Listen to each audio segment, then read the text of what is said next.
The adorable Di Ling Yen, 5, Jean Tian blinked and blinked as he spoke. Ling Yen, she has bumpy on her body, does that mean she's one of those bad people mentioned by Big Brother?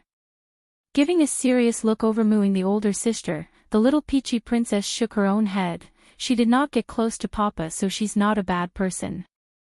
Big Brother said, do not let those bad people get close to Father, otherwise Mother will be angry. For the little peachy thing, those who provoke or anger her mother are all bad people. Therefore, while they are alone here, she must listen to Bai Xiaoqin's words of keeping the female gender away from Ditsang. Oh. Nodding like he understands, Jean Tian the little glutton didn't have any objection to the logic. Papa always said Ling Yan is cleverer, so she shouldn't be wrong. It's then a low growling voice came from the tiny boy's stomach. Without delay, the little glutton reverts back to his silvery fox appearance and lying there on the ground. This sudden change instantly sent Mooing into an alarmed state, of course. She didn't know what's going on or if she would be blamed for all this, which only made her face white and fearful. Don't be afraid, my second brother is always like this. Whenever he gets hungry, he will revert back to his fox form like this. Smiling brightly without any hint of ulterior motive, Ling Yan had the look of the perfect little girl. Sighing in relief that it's not her own fault, then please follow me, your highnesses, I will guide you two to the dining room. Grabbing the tail end of her brother, Di Ling Yan happily toddled behind her new maid. Perhaps it's the thought of immediate food being on the table, but her eyes are also showing more interest than before. Mu Shui on the other hand was seething with jealousy at this moment after being left behind. Humph, what a hypocrite. Say you don't have feelings for the king. Then why are you trying to please the two highness? Damn bitch, just you wait. With average looks like yours, the king will never like you. After that resentful thought, this spiteful girl then narrowed her eyes down into a glare towards where the princess was leaving. If the little princess is this cute, then that means the queen can't be too far off. Compared to myself, which of us is going to be on top? What am I thinking? The king is that handsome, the gene must be from the king himself. There's no way that human woman can be anything more than average, just like that blasted Mooing. Thinking up to here, this resentful and overly confident wench that was Mu Shui has gained a new light in those eyes. She's firmer than ever and was determined to win over Ditsang. Sooner or later that man is going to be mine, and everything that he controls will also be mine to wield.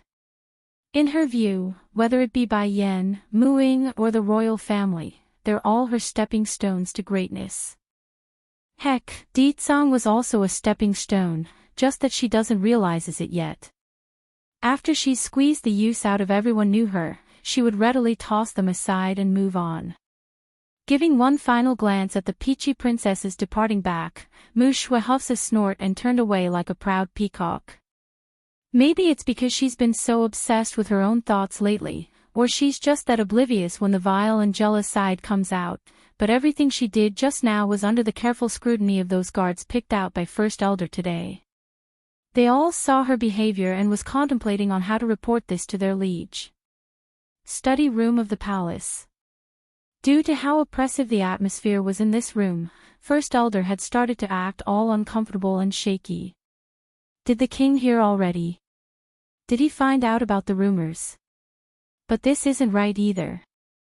If he knows, then he would have exposed the whole thing before everyone. Why bring me to the study? Ditsang's provocation. 1. Sire, is there something you need for calling me in here? First Elder asks with a restless tone. Did nothing really happen while I was away? Smirking at the uncomfortable appearance of his subordinate, Ditsang could tell something's bothering the old demon. Feeling a rock drop in his old heart, the elder makes a guilty expression. Truth is, after you and the queen left the city, Sir Bai Xiao came to see you. Immediately, a flicker of frost flashed within Ditsang's narrowed-up eyes. Bai Xiao came to the city. Yes, the elder replied timidly, but after hearing you and the queen were away, he left immediately. I couldn't stop him because I was in closed-door training and only became aware of this recently. In the end, this old man still felt it's best for himself to keep the rumors away from the limelight. He's just too afraid of what would happen if he blew that out there before this man. For a long time, no words were exchanged between the two of them until it got very awkward. Regarding the matter of my brother-in-law, I will personally handle it by sending my own subordinate. Right now I want you to complete another matter I have on hand. Please instruct me. Kneeling on the ground, First Elder readily complied. Pass the message down, say, in 3 days, I'm holding a gathering and is inviting those from the Celestial Palace to attend. Let's see if those bastards will actually have the courage to attend. The most direct way in bringing those people would be to send a challenge. And it must be known to all to work.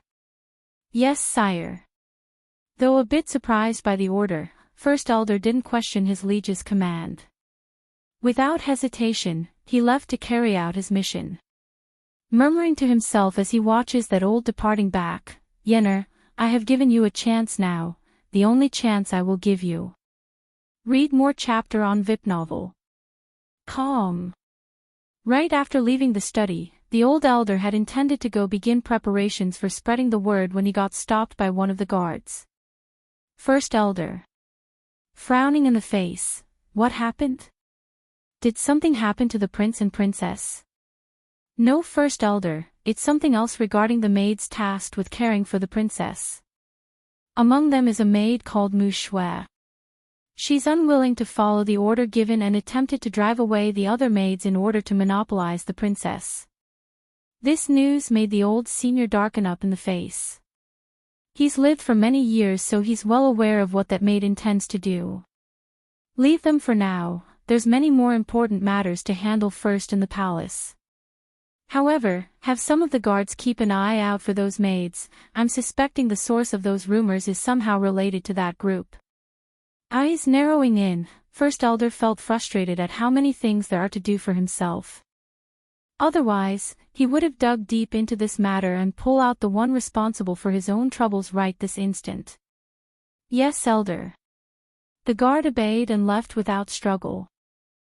Song's provocation, too, sitting inside a wonderland-like valley, Bai Yan was entirely focused on her task at hand when a rumbling thunder struck her head, causing her hands to tremble heavily and partially losing control of the cauldron in front. This condition continued even until the last moment of her refinement, but in the end, she's done it. The pills inside the container was completed and it smelled amazing. Sky Core Dan pill, it's finally finished.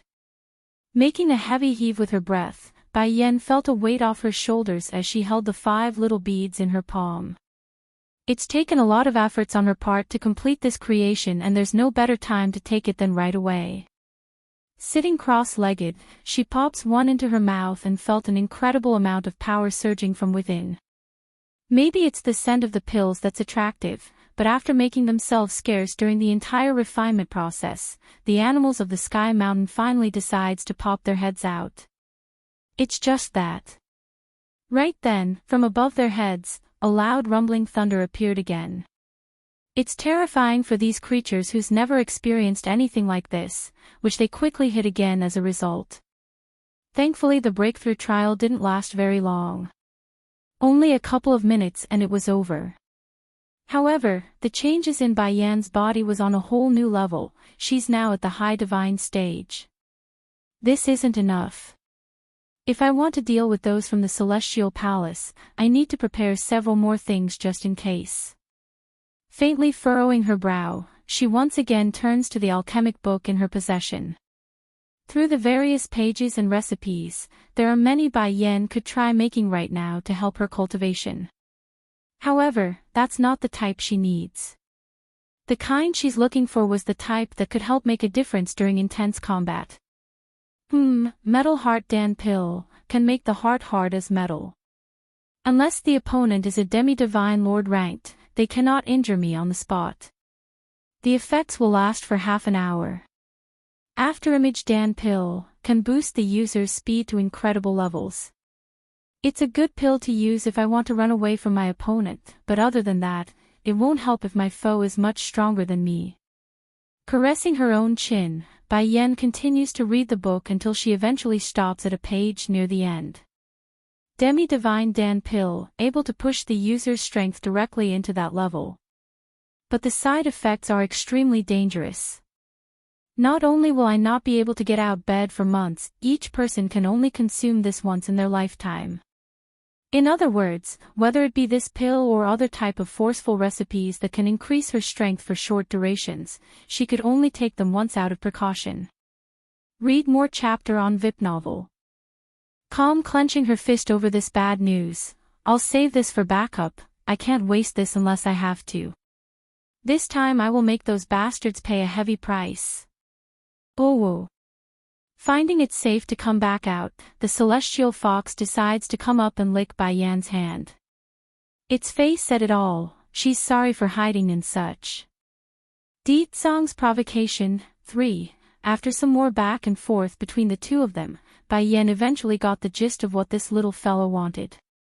You are saying you want to leave with me? A heavy nod comes from the fox. She has been in this place for many years already. She's long grown tired of it. Now that a chance has come for her to leave, there's no way this celestial fox would give it up. Smirking at her little friend's behavior, don't you hate men in general? If you leave with me, then you are bound to meet a lot of men in the outside world. Can you guarantee you're able to control that temper of yours? That brought a wave of hesitancy in the fox. However, it's only a brief delay before she nodded firmly again. Alright, then can you contract with me? Bai Yan asks with a happy grin. The fox nodded again, of course. After a year of sharing this valley with Bai Yan, she's long grown a strong attachment to this woman and her 2 children. Take these days for example, having no company to play with was killing the celestial fox. Very well then, relax yourself while I complete the soul bond with you. Closing her eyes, Bai Yan sent a part of her soul into the fox's head and promptly signed a contract like she always does. Unexpectedly for the celestial fox, once that was done, she felt an odd and confusing sensation circulating across her own body and memories. Why? Why does this human soul give me such a familiar feeling? Oh, why can't I remember anything? Knocking her own head in frustration, the celestial fox wanted to shake away this confusing and uncomfortable state. If only Bai Yan paid more attention to her new familiar's behavior in that moment, she would have dug deeper to find out why. Unfortunately she wasn't, the lady's too busy harvesting some more herbs for the next batch of pills she's going to refine. At the same time over in the celestial palace, the keepers are all outraged while gathered together. Those demons got some nerve, how dare they provoke us? Keeper Ling says that with a dreadfully dark expression, his words seething with anger at those he considered enemies of this world. Keeper Zun was similarly the same in his tone despite being the kindest of the bunch. We were planning to go persuade the Demon King to produce a young fox for us anyways, this might be a good opportunity to do just that. However, I do not recommend only one of us attending considering how cunning and sly that person is. I'm sure some sort of trap is lying in wait for us. They wouldn't, right? The demon realm may have weakened considerably compared to before, but they were once considered a realm equal to the celestial realm. Doing that would undoubtedly tarnish their reputation. Another keeper wearing a teal-green robe asks the others with a gloomy face. And why wouldn't they? Keeper Ling surprisingly agrees with his counterpart Keeper Zun for once. You think the demon realm is strong? Remember, back then Deet Sang exhausted his powers in order to resurrect that girl's soul. Otherwise why would we be able to seal the demon realm until today? Gripping his fist, this senior who has been known to have a temper towards his enemies felt frustrated and angered for not being able to destroy the threat in the past. And don't forget, that Demon King is a fox. Foxes are inherently sly and devious. Even if he's weakened and not at his prime, I'm sure there are many tricks he's conspiring to use against us. The gathered group were quiet without objection to that idea. True, in their view the fox race are all cunning and sly creatures that would use everything in their means to defeat a foe, even if it's underhanded and dirty. Song's provocation 4. So, Keeper Ling seemingly calms down somewhat in his voice. Keeper Zun and Keeper Hyun will go together. The others here will remain in the palace in case anything happens. The others didn't object to the idea after some thought and felt it reasonable. Though they did have opinions about the matter, but they too understood there weren't any better options. Keeper Ling, when will we set out then? Keeper Hyun, who normally don't speak up, asks after slowly getting off the seat. We will set off now since the Demon King set the date to be 3 days from now. The grumpy keeper snickers a sneer at the impending gathering. In Keeper Ling's view, it would greatly hurt the Celestial Palace's credibility if they refused the invitation. Moreover, he also needs to confirm it in person if that Demon King was the real deal or some fake. But, Keeper Hyun pauses over his own words. What if this matter becomes known to the Celestial Lord? How do we solve that? Celestial Lord. The room turned silent over that title and grew unnervingly creepy in the air. Do you really think that the Celestial Lord loves that woman to that extent? Clenching his fist until it's making a crunching sound, Keeper Ling's anger started to boil over again. Do you think he will go that far for her? Isn't that the case? Despite the firm belief from the elder, the others in the room weren't so sure on this topic. After all, the Celestial Lord did and continued to leave them for 1,000 years just for her, that's a fact. Ho ho, you are all foolish. Snickering a grin, Keeper Ling went ahead to explain his reasoning. Did you forget how we won the war back then? For the sake of this world, for the sake of the celestial realm, the Lord abandoned her back then. And for the same reasoning, he will do it again. That's right, the Lord has the world in his heart. There's no way he would abandon everyone for the sake of a single woman. That finally settled the matter for the rest of the keepers. Sure, they are in agreement one woman couldn't possibly compare to the whole wide world, but they are also aware of how much regret that incident back then caused Chui God. Keeper Ling didn't care for what the opinion was at this point, he only wants to see it for himself.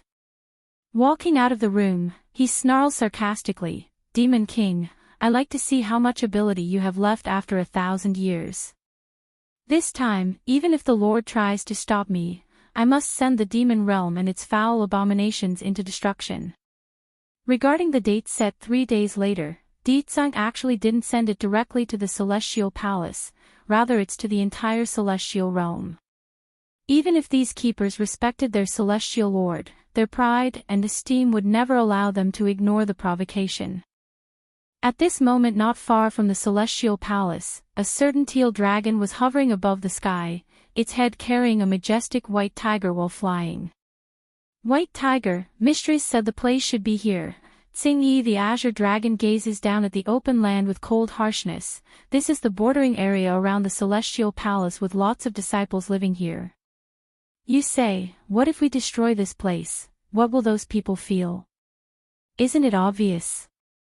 Those bastards will probably come chasing us once they find out we trashed their territory. Little Rice proudly proclaims, his appearance mighty and strong in his grown teenage form. But I'm a good tiger, I always listen to Mistress. Since she doesn't like this place, I'm going to ruin this area for her sake. The thought of 2 years ago whereby Yen suddenly removed the connection between himself and her still lingered in the tiger's heart. So, right after he got word from her to attack this place, this loyal cat wasted no time to come here. Song's provocation 5. Mistress said there's likely a barrier around here, otherwise the Celestial Palace wouldn't dare to let their disciples come here to train. Blinking his tiger eyes after saying that, Little Rice then falls in a contemplative expression, but I think I have a way to get in. Celestial Palace. A series of hurried running footsteps quickly shattered the quiet here. Respected keepers, something big has happened. A guard barges through the doorway and enters the gathering hall, which made the gathered seniors here frown at the intrusion. What happened to make you come in such a rush? A yellow-robed keeper asks with an unhappy voice. It's about the area where the most talented disciples are training in. they've been attacked by a white tiger and green dragon. The strength of both demons are at the high divine. If something isn't done right away, I fear it will be too late. What? The faces of these people all changed greatly over the horrible news. Green dragon and white tiger. Aren't those the demon generals? Why are they still alive in this world? The yellow-robed keeper clenches his teeth and fought to press down his anger. Are you sure those two are what you described? Yes, please make your decision, respected keepers. If we wait any longer, then those talented disciples might be completely wiped out at this rate. But the bad news doesn't stop coming. Before these seniors could comment or come to a decision, another guard of this place had come running in to report. Respected keepers. The back mountain's herb garden has been destroyed by someone. Their expressions were already ugly to begin with, now it only got worse and became drearily dark and dangerous. Read more chapter on VIP novel. Calm, those demons got some nerve. Do they think just because we accepted the Demon King's invitation that we don't have anyone left in the Celestial Palace? The yellow-robed keeper continues to ask for more info while struggling to keep himself from snapping. Who did it? Is it the demons who destroyed the herb garden in the back mountain? The guard meekly replied, it's a child that looks to be about 7 or 8. He's not incredibly strong, but that child is surrounded by demonic beasts. Among the pack is one that's at the high divine level. Keepers, should we send people of similar strength to go capture those intruders? Turning to his peers, the yellow-robed keeper didn't speak right away this time. Instead, he's thinking up a plan on the best course of action. Everyone, right now the Celestial Palace only has us left here. It used to be that old coot who is the strongest among us, followed by Keeper Ling and Keeper Zun, but all three are unavailable to help in this case. Keeper Fire, Keeper Rock, the two of you will take that white tiger and green dragon. Though both of them were only at the peak of the high divine in the past, but it's been many years since then, we don't know how powerful they truly are. For insurance sake, both of you need to take absolute precaution and not underestimate them. That said, he then turns to the remaining people in the hall. As for the intruders in the back mountain, Keeper Sky and Keeper Wu, the three of us will go handle that boy and his pack of monsters. I speculate the child is likely the Demon King's child, the current prince. If we capture him, then it will be a great card for us to use in our upcoming plan. Good granddaughter, you've returned. 1. A flash of killing intent flickered within the yellow-robed keeper's eye. He's never found the practice of Keeper Ling to be wrong. In his view, the demon realm and its creations all deserve to be treated the same, and that's crushed firmly under their feet. Keeper Red, you stay at the palace. The order was directed towards an old lady. Though her contour has been well maintained without much wrinkles at all, but that white in the hair told everything one needs to know about her true age. After instructing everyone he needs to instruct, the two groups promptly sped towards the back mountain and training area. At this time above the herb mountain, a dragon with a strange head was hovering in the sky while carrying a young boy on its back. As the leading head of this pack, Dragon Flame watches on as the rest of the weaker monsters trampled across the garden, trying their very best to wreak as much havoc as possible. For the defenders of this mountain, they from the Celestial Palace naturally felt outraged at being unable to stop this. They wanted to fight, but their bodies were well beyond exhausted and injured to move anymore after being knocked down so many times. Paw! It's then the old goat saw the resentful eye from a person below and slapped him across the face. Due to this, the poor guy got sent flying and landed several meters away, blood spitting out from the mouth. When did I, the great dragon god, allow you to stare at me with such eyes? You humans here are all nothing good. Want to slaughter the demon realm? Now I'll let you know what it means to offend our kind. Also, this Celestial Palace really is useless, sending all these weaklings that can't do shit to this back mountain. Every word he threw out were like knives for these defenders because it's the facts right now. They are proud people who already felt humiliated for being stationed in the mountains. Now they aren't even worthy of doing that in the eyes of these animals. Dragon Flame, those bad people from the Celestial Palace should be coming soon. We should leave first. Bai Shuchen says, remembering clearly the main objective of this mission wasn't to fight, but to lure the remaining keepers away. Puckering that goat mouth displeasingly, Dragon Flame shoots one final glare at the humans beneath himself before giving in. So where are we going now? Go and meet my mother. Taking out a medicine bottle and tossing it over to the old goat, Mother said to use this when we need to run. It's a type of pill that can increase the user's speed, so hand them out to the rest of the demons down there. Read more chapter on VIP novel. If there wasn't such a pill in her possession, then Bai Yan might not allow her son to do this thing on his own. After all, it's no secret regarding the importance of her son and the temptation of capturing him. Okay.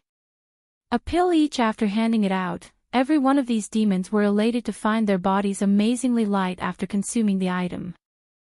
Good granddaughter, you've returned, too. After issuing everything out, Dragon Flame wasted no time to move on to the next step of destroying this place. In one full breath, he ignites the entire mountain in a thick layer of flame using his own fire. Little master, the people of the Celestial Palace are all evil. There's no reason to grieve for them. They've all stained their hands with the blood of us demons, so it's best to kill them here before they turn around and bite us in the back. The old goat says after noticing the saddened expression along the boy's face. Furthermore, it's a good way to delay more time by killing these defenders. Pinching his lips into a thin line of unhappiness, I understand your approach, but this is a whole mountain's worth of herbs here. Those plants are all innocent. Now they're all wasted because it's burned. Imagine giving it all to Mother, how great would that be? Looking at the boy's regretful expression, Dragon Flame just couldn't stop twitching in the corner of his mouth. Originally the old goat believed the kid saddened over the loss of life, yet it turns out it's the polar opposite. Clearly he's overthinking things and worrying for nothing. Making a dry cough, he pulls out a storage bag and hands it over. Although I'm not an alchemist like your mother, but I can still distinguish between the herbs giving off a strong spiritual presence. I picked the couple I deemed valuable in there so you can give her these. That great news instantly turned that frowning little face into a happy one. Then we should hurry, I don't want Mother to wait long. Remember, from now on everything you do must be in the best interest of Mother. In the eyes of this son, Bai Yan was his most important person, so whether it be materials or manpower, he would always want to offer only the best. Just like that, the group left as fast as they came, leaving no traces of their presence once gone. At the same time as well, all was quiet after most of the keepers has left the Celestial Palace. Most didn't know why they had left in such a rush, but they didn't need to because a loud smacking bang quickly occupied their minds after the front gate was blown apart. Running outside, they were all met with a beautiful woman floating there in the air. She wore a blood-red dress, expressionless and cold in the face, and her features were oppressive and dangerous to the eye. Who dares to come make trouble at the Celestial Palace?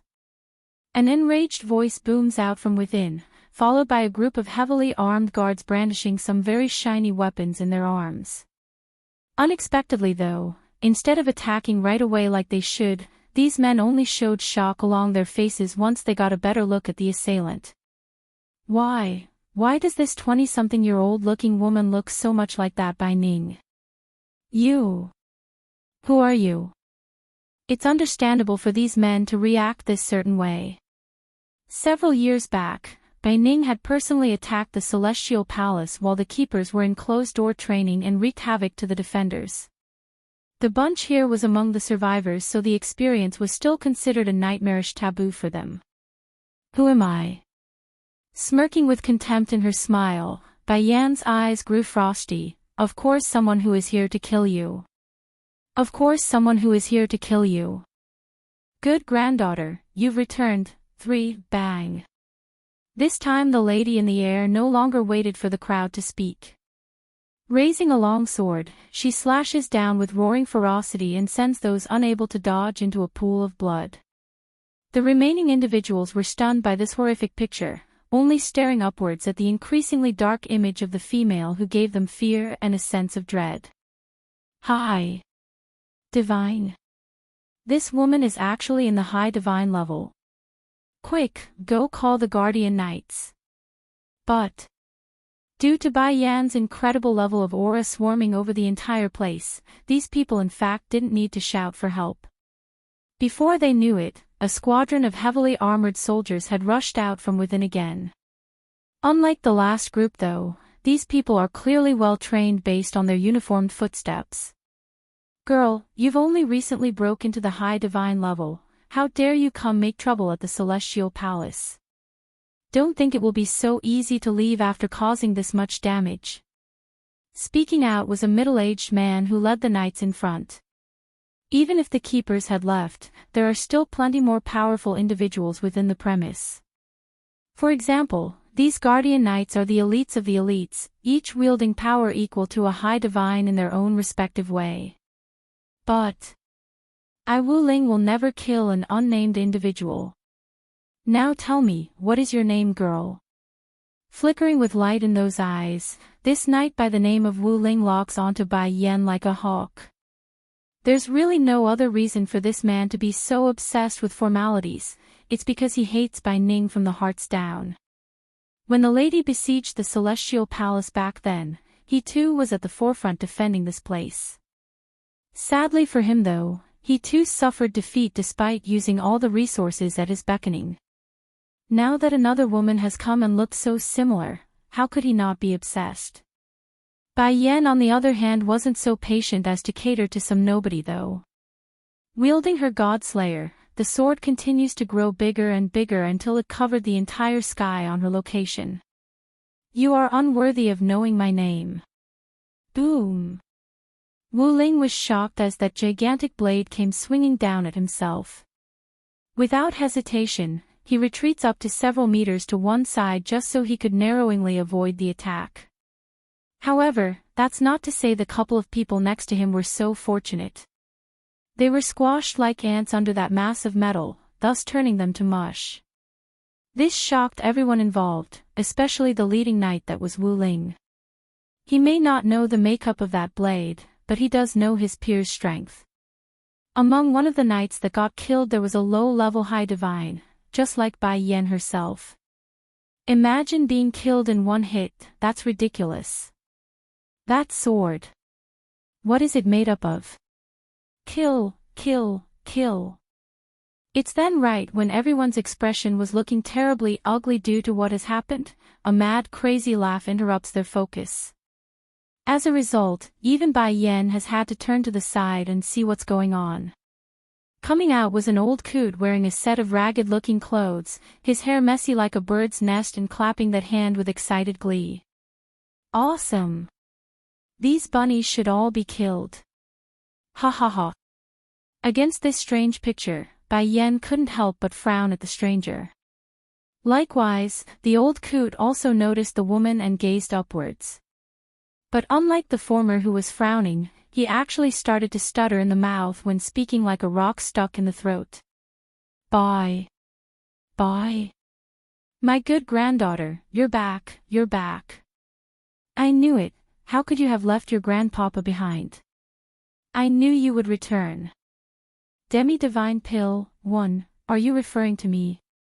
Bai Yan finally asks after growing hesitant but did so anyways due to the intense look from the old coot. Bye. You don't recognize me. I'm your grandpapa.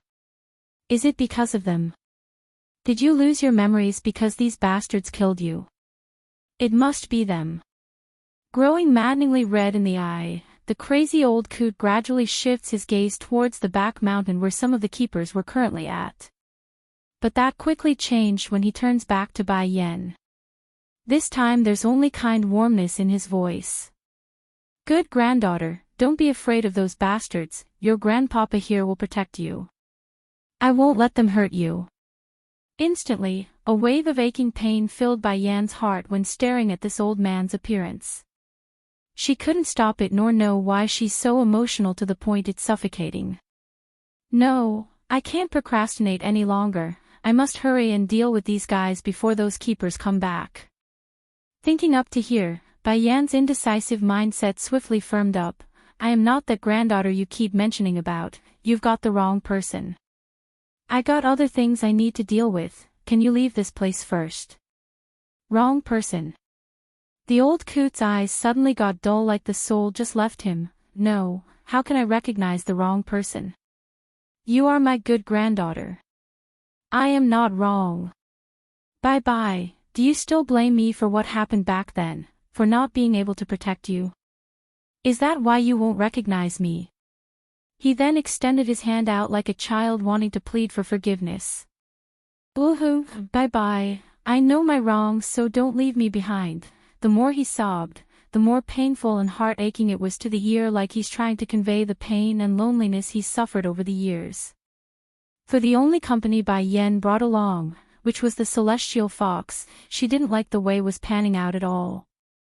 For one thing, the keepers who went to the training ground in Demon City wouldn't return as quickly even if they got the message. However, those who went to the back mountain could easily return in no time at all.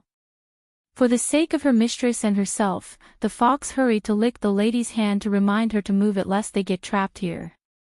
Celestial fox, you take this old man and leave this place first, I'll come after I finish up here. Bai Yan orders after understanding the issue here. Oh whoa. Complying by jumping down from her shoulder, the fox wasted no time to bite down at the old coot's robe to drag away. But the dull dazed state of this crazy old coot wouldn't last long. After a short distance, he suddenly regained himself and pushed the fox away to run back over to Bai Yan's spot. Bye-bye, good granddaughter, grandpapa will not leave you, I will never leave you again in this life. Boom. Read more chapter on VIP novel. Calm before more could be said, Bai Yan had already brandished her Godslayer to release its power. As a result of that, the recoiling force had sent the old elder flying back several steps. Impudent wench. Wu Ling sneered, drawing his own sword as well to confront the lady. Unlike his peers, this leading guardian knight moved like lightning. With one leap and he was already in front of Bai Yan, his blade aiming straight for her face. Demi-divine pill, too, Bai Yan immediately raised her Godslayer to defend herself. With a loud bang as metal scratched against metal, sparks flew everywhere as their strength collided head-on. However, it's clear who was gaining the advantage here as the lady's footing continued to crack and sink in from the crushing force. Fortunately, she had a backup plan. Taking out the readied bottle from her storage bag, Bai Yan pops the cork and swallows the pill without delay. Immediately, she could feel the effects taking place from within and lightening up her body, thus allowing her to disappear from within view of Wu Ling's blade. This pill was the exact same type she gave her son before, called Swift Wind Dan Pill. Unless the foe wielded the power of a demi-divine lord, Bai Yan would be able to make circles around the opponent using this. Seeing the incredible speed portrayed by the woman from out of the blue, Wu Ling's expression promptly turned dark. He wanted to catch her and swung wildly as a result. Sadly, all he caught were the afterimages and nothing more. Then before he knew it, a swinging flash of metal had come smashing down for his face. If not for the years of experience and instinct that told his body to move it, he would have been slashed into two. The rest of the Guardian Knights knew they couldn't stand back after seeing how close their captain came to losing his life there. Without further ado, everyone quickly surrounded the lady from all sides in a circling formation. Unfortunately for them though, speed would always come out on top. Forget about injuring Bai Yan, they couldn't even knock a corner of her dress. Very soon, a flustering look could be seen across Wu Ling's face. Who the hell are you? What's your relationship with Bai Ning? Why are you attacking the Celestial Palace? He had thought the other side wouldn't answer his questions, but who knew Bai Yan would by breaking out into a laughter. I am the wife of the Demon King, the Queen of the Demon Realm. And I am here to get revenge.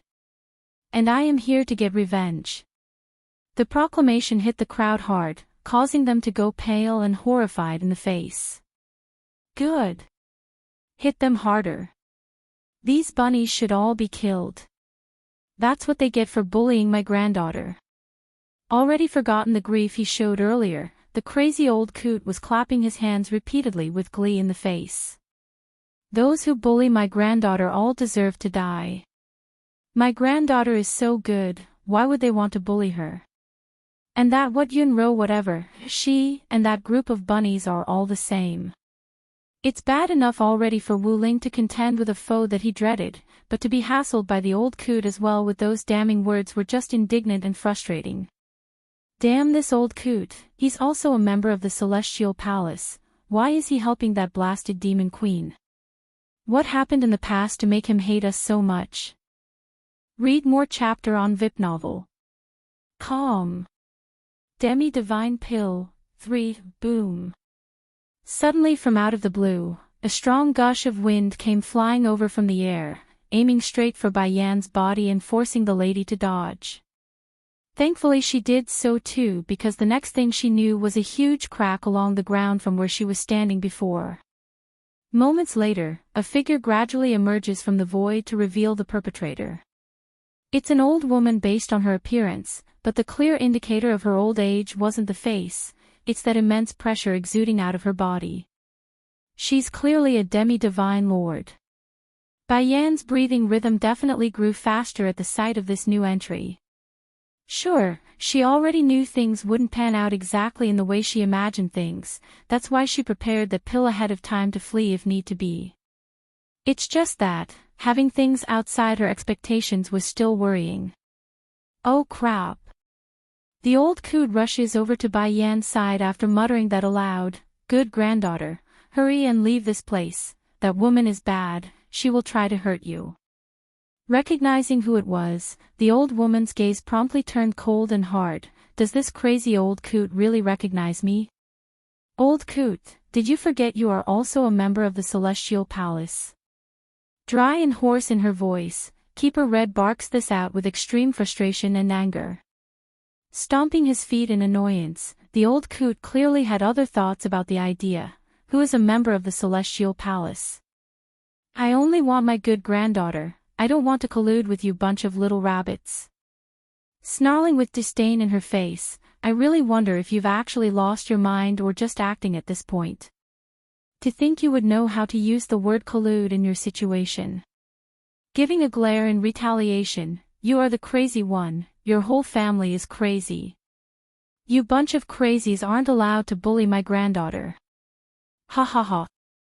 Cackling a laugh over that insult, the old woman only found it funny. Old coot, if it was 1,000 years ago then I might be afraid of your strength, but you've long devolved beyond comparison after that shock. Now you want to threaten me. Don't think for a second you are a match for me anymore. From underneath that messy hair nest of his, the old senior actually revealed an aggravated light in those eyes before he walked up to the old lady who had already descended to the ground. Are you regretting it now? You want to return, but that sentence didn't even get to finish before the most unbelievable thing occurred. Right in front of the crowd for all to see, the old coot actually spat onto Keeper Red's face. That way your face will be cleaner, ha ha ha. Talk about being humiliated. The old woman swiftly wipes away the stain along her face and then swiped her sleeve towards the other side. Careful. Bai Yan's heart nearly leaped out of her chest in that second. Without thinking, she had already grabbed hold of the old man to drag him over. But it's too late. In the end her gesture was too slow and allowed the old lady's palm strike to land on the grandpa's shoulder. How are you? Bai Yan asks with an urgent face after getting him to safety. Demi-Divine Pill, 4, looking all pitiful like an injured child, the old coot tears up. Hurt, hurt. You wait here. Placing the old grandpa down to one side, Bai Yan shoots a magma-level glare over to that Keeper Red. Girl, so you are that demon queen. I have to say, you do have a lot of courage to come cause trouble here in the Celestial Palace. Snarling with disdain, the old woman didn't mind the look and even found it amusing. I'm not here to make trouble, I'm here to kill you. Bai Yan's voice was full of arrogance and condescending attitude towards everything around herself, which promptly earned a laughing fit from the other side. Ha ha ha ha. Little girl, 1,000 years ago you were not an opponent for us, what makes you think it will change this time around? Without Demon King Di Tsang's protection, you aren't even worthy of coming into my eye. But don't worry, I'll give you an opportunity to live if you follow through with the proposal I have. Unmoved and rather annoyed by the constant rattle coming out of the old lady's mouth, Bai Yan moves to take the shining pill from her storage bag. This was the Dan pill she created back in the Sky Mountain, a forbidden product that a user could take only once in their lifetime lest they suffer immense consequences for repeated use. And what opportunity would that be? She asks with indifference after swallowing her secret weapon. Not missing what Bai Yan did there of course, Keeper Red didn't care and frankly answered. In the granny's view, the other side couldn't possibly contend with her own powers regardless of whatever means she resorted to, whether it be a weapon or drug. Ruo, she was harmed by you back then, which led to her long years of stagnant growth. If we want her to recover, then we are going to need the blood of a female fox of the highest degree, and it must be a youngling as well. Pausing to smirk over her next words, if you are willing to give birth to a daughter with the Demon King and then give the young baby to us, then I can speak for the Celestial Palace to forgive you for your sins. Bai Yan's heart instantly tightened up over what she's heard. They want to go after my daughter Ling Yan. No. I can't let this continue on. I need to hurry and finish up here and return to the city. In light of her swirling emotions of urgency and panic, she didn't let it show on the surface and kept it hidden. Based on what? That's right, based on what could these scumbags from the Celestial Palace demand the sacrifice of a newborn's life? In no part of a reasonable or sane mind could one make such a demand, let alone demand that of an enemy. That's what you call a brazen narcissistic mindset. Like I said, we need to help Ruoshi recover her health in order to avoid the incoming calamity. Now growing impatient in the face, Keeper Red grew more forceful in her voice. Moreover, what does it matter? It's going to be a newborn fox anyways. I doubt you are going to have any attachment to such a small speck of life. Compared to the life of this world, what does a single fox matter? Bluntly speaking, all this old hag meant was that your daughter's insignificant and their own lives are what matters, so hurry and pony up the baby fox. Growing cold in her tone as well now, Bai Yan smirks dangerously at the shameless bitch, and what does it matter to me if this world lives or die? I, Bai Yan, will never sacrifice my own daughter, that's something you can forget about me doing. How can you be so thick-headedly stubborn like back then? Snapping out in frustration, Keeper Red was clearly getting impatient. No matter, it's not like the decision is only up to you, it's your husband the Demon King who has the final say, doesn't he? I'm sure he will gladly offer up the newborn fox if it means saving his own hide and the demon realm. But don't worry, once we get what we want, then the grudge between both the demon realm and celestial realm can be considered squared, that I can promise you. That obvious fake promise only few a mocking and contemptible chuckle from Bai Yan. Demi-Divine Pill, 5, you think the feud is over just because you say it's over? Sorry, but between the celestial realm and the demon realm, only one will survive by the end of it. Bai Yan scornfully retorts. Ha! The old woman's anger grew deeper. That's not up to you anymore. If you didn't come to the Celestial Palace, then you might still have a choice, but you're already here at our doorsteps, that means we no longer have a reason to let you go. Also, it doesn't seem that pill of yours is having any effect, is it? Your alchemy may be exceptional back then, but from what I can see, you're only struggling for naught. Is that right? It takes time for the demi-divine Dan pill to take effect, that's why she's willing to talk so much with the old hag. However, the more they spoke, the angrier Bai Yan was becoming, especially when she remembered that sad face of her child and the fact that the old coot got hit. It's then Keeper Red finally realized the gradually increasing power growing out of the girl from across herself. Going slightly white in the face, she grits her teeth. what did you just take? Smirking, Demi-Divine Dan Pill. Getting very ugly in the face at the name. To think I would make such a big blunder. She's also an alchemist, so there's good reason for this old woman to be angered and afraid. Though she didn't know exactly what the pill does at its core, but the increasing power level told her all she needs to know. By this point Bai Yan was finished in her preparations and no longer needed to rely on the swift wind Dan Pill to help her. In an instant, she's swinging down her sword at the old hag's face and stirring a gush of wind in its wake. Watching this sudden turn of event from his precious granddaughter, the crazy old coot promptly climbs up from the ground and made a worried face.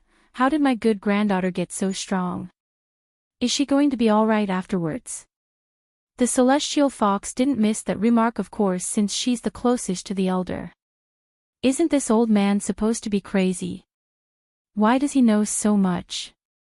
Moreover, he keeps calling Mistress his good granddaughter. What is his relationship with her? Due to the small brain in her head, the celestial fox only found it painful and annoying to dwell on the matter, hence her deliberate attempt at ignoring the issue. I got it. From out of the blue, the old coot pats his own forehead like he's enlightened to a great idea. Without anyone noticing, he makes a run for the inside of the estate, seemingly going to get something. Startled by the sudden behavior, the fox wanted to give chase at first, but her legs stopped after thinking it through out of worry for Bai Yan. Under the oppressive atmosphere of the gloomy dark sky, the old hag that was Keeper Red continued to deflect the blade using nothing but her hands. Even so, she was already feeling the strain on herself and the recognition of the danger she's put herself in. The death of Demi-Divine Lord, 1, girl, you deliberately stalled for time just now, didn't you? Grinding her teeth with resentment in her voice, Keeper Red now got it on why this lass would spend so much time leading her on. Bai Yan didn't want to bother wasting more time on this old hag anymore, so she didn't verbally reply. Instead, she answered by disappearing in a blur and then slashing down at the woman from the back. Though her blade only just narrowly missed the target by a breath's hair, it still made the other side break out into cold sweat. Humph, sneering with frustration in her tone now, so that's how it is. That pill is a forbidden drug to help your power grow for a short duration. No matter, even if you did get stronger, you're still no match for me who has already reached the intermediate level of the Demi-Divine Lord level. She may say that so proudly and confidently, but truth was Keeper Red wasn't so sure she could overcome Bai Yan in her current state. Nevertheless, the members of the Celestial Palace would never yield in their tempo. Even if she couldn't win, she must at least put up a front, especially when the opponent was someone that has an absolute grudge against them. Swish! Without another word to give rest, Bai Yan continues to attack with ever-increasing speed and strength. Not far away, Yun Ruoshi the Deceitful, which was currently spying on this battle from the shadows with her cold dark eyes. Why is she coming back here? Clenching the fist into a tight ball, she mutters this out with no recipient in mind. It's not enough that she got the Demon King's love. Now she also wants to come back and take what's mine away as well. If one could spew venom from their eyes, then this lady could most certainly do that right now. It's poisonous, just one glance and that's enough to tell she would murder for her goal. Me. Milady. Speaking was the maid from the rear, her voice meek and nervous while following closely behind. Shouldn't we go into hiding? Paw. Without any forewarning, Yun Ruoshi sends a loud smacking slap across her attendant's face and snapped around. You shut up, I do not need you to remind me. Based on what? Based on what can she appear again and I must go into hiding? It was not easy for me to get this far in life today, so why must she return and destroy everything I have? That woman is nothing but a slut, why should I be afraid of a slut? Huffing and puffing to make her own chest rise repeatedly, she was always like this, hypocritical and a liar. Back then all she needed was to speak for me before that old coot, then I would also be that bastard's disciple. What close friend? She never took me as a friend. Unlike his current state of partial insanity and mad state, the old coot mentioned here was once upon a time the #1 keeper in the Celestial Palace, a person of immense power and influence. Imagine being offered a chance to become the disciple of said person, and all it required was a single request from a friend. The death of Demi-Divine Lord, too, that's pretty much the gist of how things went. Due to Bai Yan's refusal to put in a good word for her, Yun Ruoshi hated the former lifetime friend and began to hold a grudge in secret. From initial disgruntled resentment to pure hatred later on, that's how small-hearted this witch was inside. This is all retribution. If that old coot had taken me as her disciple, then none of this would have happened. This is all karma. Laughing maniacally like she has a screw loose in the head, she gives one final glare to her one-time friend before turning around. In the end, this cowardly bitch didn't do nothing despite all those hateful words. Back over in the air, the old female keeper was starting to show signs of being overwhelmed under the constant attacks from all angles. Bai Yan, you ungrateful dog. Let's not mention the grudge between the demon realm and celestial realm. Your debt to Ruoshi alone is enough to make you offer up your daughter to save her. No reply came from Bai Yan, only an increased onslaught of attacks from the demon queen after that outburst.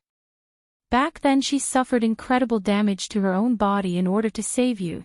That act of kindness has cost her more than you can even imagine. She can't make an inch of growth because of you.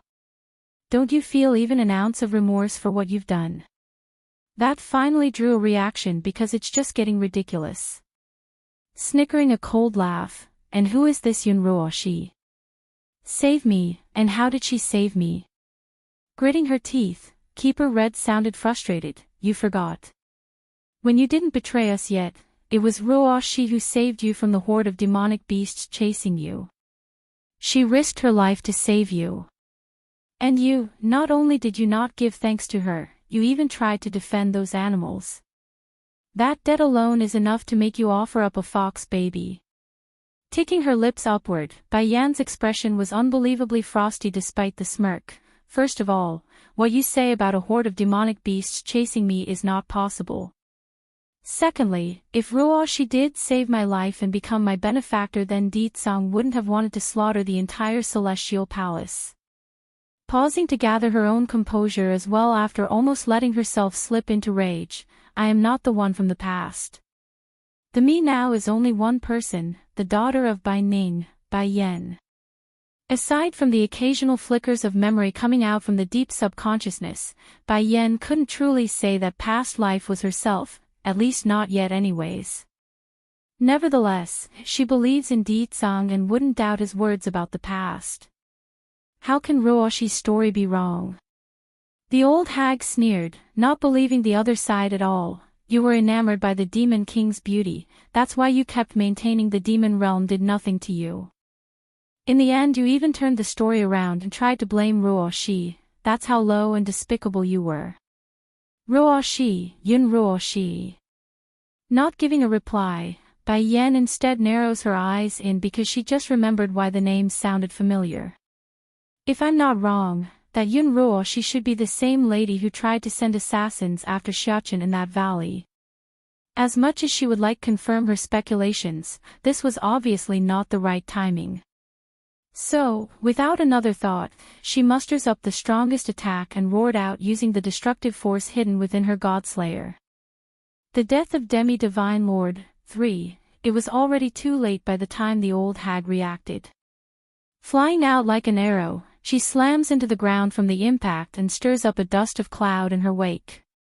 Even the ground seems to shake under her body's weight.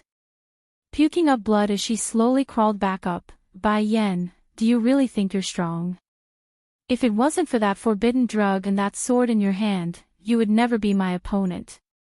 Unfazed by the taunt, Bai Yan continues to encroach on the old hag.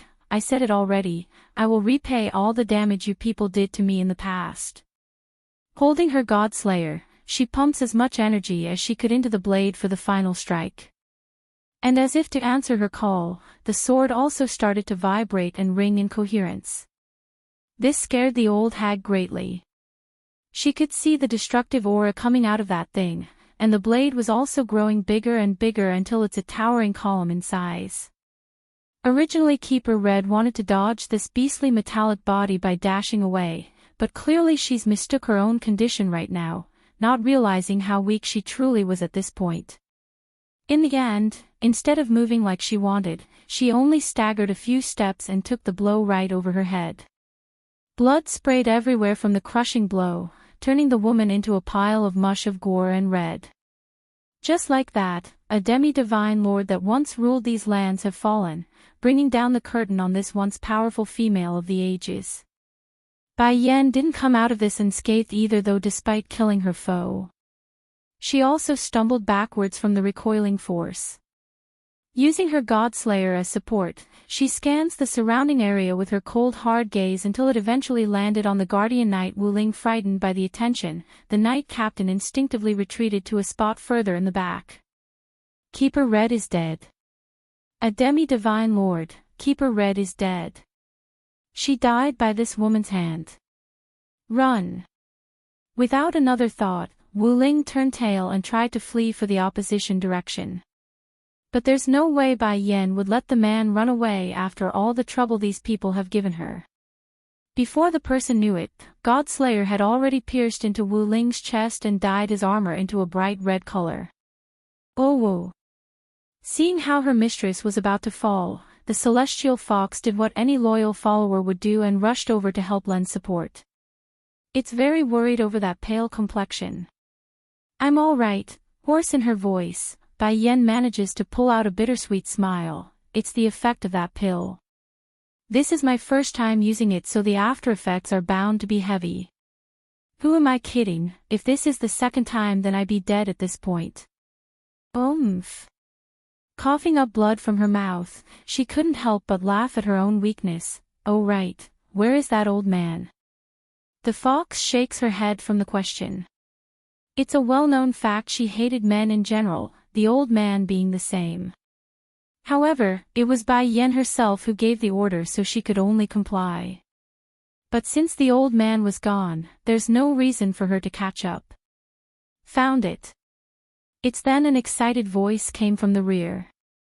Looking over, Bai Yan could see it was the old coot running over while waving something in his hand. It's a white bottle which he quickly offered up. The death of demi-divine lord, for, good granddaughter, drink this, be good. Staring at the presented object, Bai Yan asks with a hint of worry, this is? Sparking in those old eyes, it's something you gave me before, did you forget? Are you sure you didn't recognize the wrong person? She asks with pricked eyebrows. Bai Yan could tell First Elder and State Teacher both knew the ins and outs from 1,000 years ago, but never once did she hear about this grandfather from the Celestial Palace. For that reasoning, she's guessing this old man likely got the wrong person. You are my granddaughter, I won't recognize the wrong person. Bye-bye, quick, drink this, it will make your body better again. This is what you gave me back then, I only kept it because I couldn't bear to drink it myself. After saying that, the old coot once again offers it up with hope in his face like it would crush him if she refused. Seeing this, not even Bai Yan could reject the offer, knowing what's at stake. Though it still worries her on the unknown content, she just didn't have the heart to hurt this old man. Taking it, she slowly pops the cork and took a whiff of the content. Immediately, a powerful fragrance hits her nose and sends her body feeling refreshed. This is, with surprise across the face, the lady almost couldn't believe what she's holding. Scratching that bird nest hair of his, I don't know what this is either, it's you who gave it to me back then. I saved it because I felt reluctant to waste it. That said, he then urges her to hurry and drink it. Without hesitation this time, Bai Yan swallowed the entire milky liquid in one full swing. She could tell it's something amazing, and she's right. Almost instantly, that stiff and unmovable body felt better, and those paralyzed limbs of hers began to move again. Bellstone milk. This is Bellstone milk. Bellstone milk, a miraculous liquid capable of strengthening an ordinary person's body and enhancing their recovery ability instantly. For this occasion though, whereby Yen was suffering the after effects of a forbidden drug, she couldn't completely recover just yet. Nevertheless, it would just be a matter of time before she does so thanks to this amazing concoction. Thank you. Giggling with glee in those eyes, the old coot felt incredibly happy right now. You are my good granddaughter, my favorite granddaughter. Of course I will give you everything I have now that you're back. Against this warm reception, Bai Yen really felt guilty inside. Sighing, I'm sorry, but I really am not your granddaughter. No, you are Bai, my granddaughter. I would never recognize the wrong person. Now getting a bit hysterical in his tone, the old man refuses to listen and grasped onto the lady's shoulder, those eyes firm and unyielding. Knowing it's pointless to argue on the topic, Bai Yen figured the best option would be to return to the city first and ask those who are more informative. Perhaps this old coot was right and she really was his granddaughter. After all, it's like she had any reason to refute the claim either. Granddaughter. Seeing the girl had gone quiet, the old man started getting all anxious and pitiful in the voice. I really didn't recognize the wrong person. Please don't leave me, okay? Don't worry, grandpapa, I won't leave you again. In the end, Bai Yen could only play along against those puppy eyes. It's not like she's going to lose a chunk of herself for acting as his family. Turning that sad face into a happy one again like a mask change. Good granddaughter, I won't let those bad people hurt you again. I will definitely protect you. The death of Demi-Divine Lord 5, ticking her eyebrows up, Bai Yen seems to remember what that old hag was saying about this old man from earlier, that he used to be very strong but have regressed over the years due to his mental state. Grandpapa, can you let me examine your body? Bai Yen asks with a gentle voice that was akin to sugar to the ear. Of course, nodding repeatedly. What do you need to check?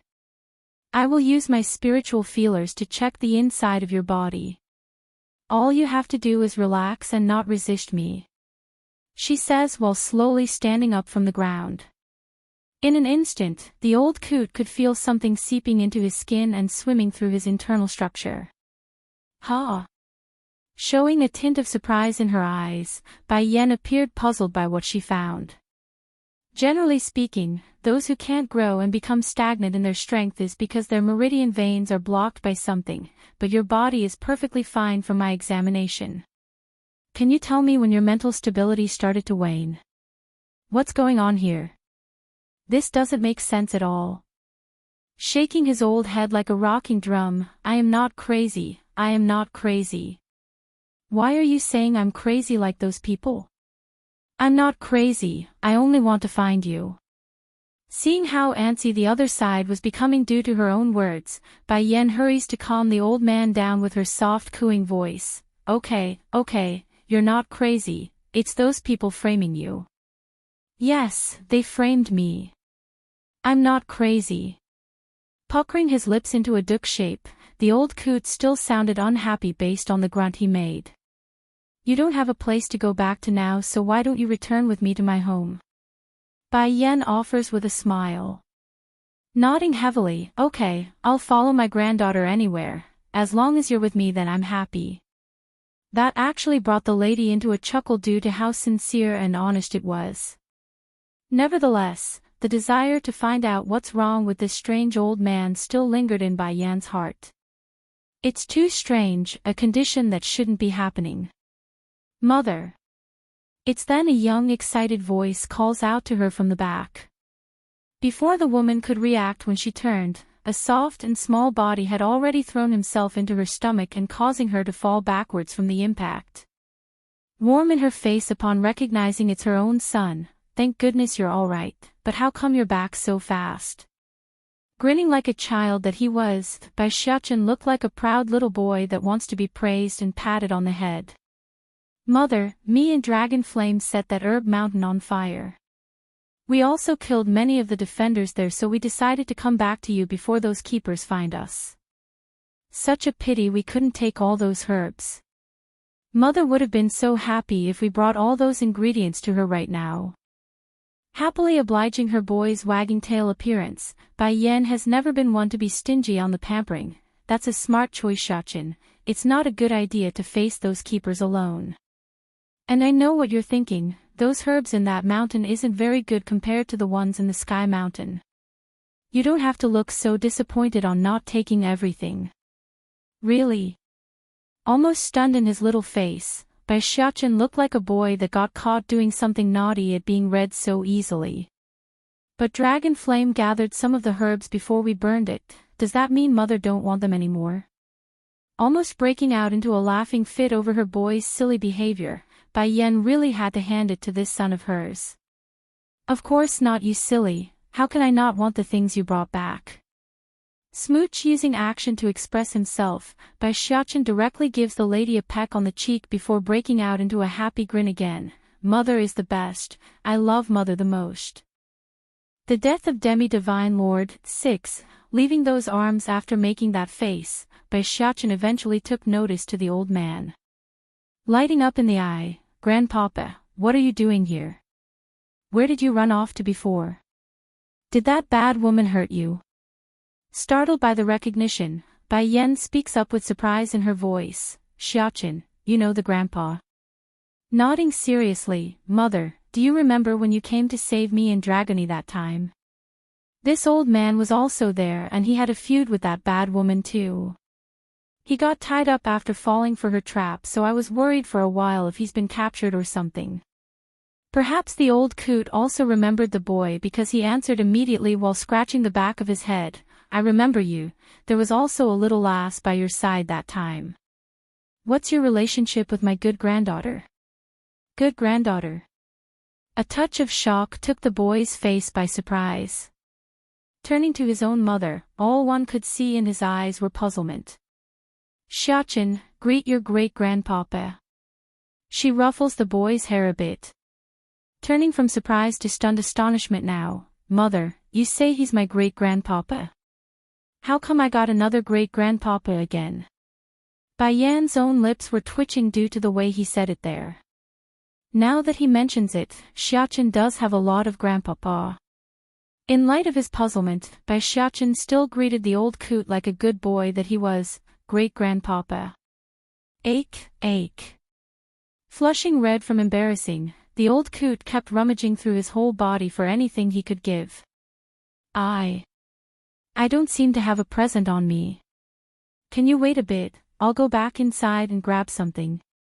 Seeing how he's about to dash back inside and delay their departure further, Bai Yan desperately clings on the old coot's sleeve and said, Grandpapa, don't go back, those people will soon come back here. We need to hurry and leave before they do so.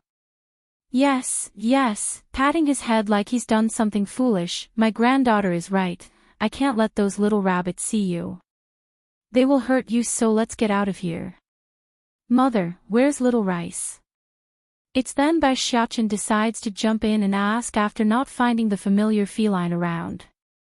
I told him and Sing Yi to go back first. I estimate they are already at the city and inside the palace waiting. Lighting up with anticipation for their reunion, the boy couldn't wait for his friend to return to his side. Then can we go back now? I miss everyone, especially my little sister. Then let's go home. Holding her boy's hand, Bai Yan leads the way with her glorious smile. By the time the keepers returned to the celestial palace, all that remained to welcome their arrival were the carnage of the battle's aftermath. There are bodies littered everywhere and the stinging odor of char and smoke from the back mountain lingering in the air due to the huge fire that's still burning. Hurry, go in and see. One of the elders exclaimed after seeing the mess. The pretentious Yun Ruoshi, 1, Keeper read. The complexion of Keeper Sky suddenly changed once he noticed the familiar body among the pile of corpses. Though the limbs are mostly crushed and the face deformed, that robe was all he needed to know in order to confirm the individual's identity. It's Red, Keeper Red has been killed. A grim expression filled the rest of the keepers like it's a plague. Unlike in the past, nowadays there aren't many who could reach the demi-divine lord level, and once they do, the individual would be revered as a keeper in these lands. Imagine having someone like that being so easily murdered today. What would that mean for the rest of them? The answer would be obvious, they are all in danger of being killed at a moment's notice. Who is it? who killed so many of our people? And who killed Keeper Red? The crowd got eerily quiet in that moment until the bristling sound of the wind could be heard. Right, where is Rooshi? The yellow-robed keeper suddenly asks with a frightened face. Right, we need to find Rooshi, we need to see if she's all right. She is the hope of us all. Another chimes in with equally anxious tone. If anything happens to the girl, then we will be the greatest sinners of the celestial realm. Many helped rummage through the battlefield for signs of the girl, but in the end they didn't find anyone remotely resembling that witch. Quick, she might be somewhere else if we can't find her here. Even if she's dead, we must at least find her corpse. The yellow-robed keeper stares off into the sky, his eyes firm and strong in this moment. Just like that, the three keepers that were left behind to defend the Herb Mountain had split apart in three different directions, each leading a group of their own followers in search of Yun Rooshi. Right now, back over in the vicinity of the Herb Mountain where it's still burning ablaze, the witch who was speaking so arrogantly earlier had now grown tired and enraged. Based on what? Based on what can she achieve whatever she deems her mind to? Even killing a keeper, how is she able to do all that when she wants? Milady! It's then a breathless voice cried out from the front. It was her maid calling out to her.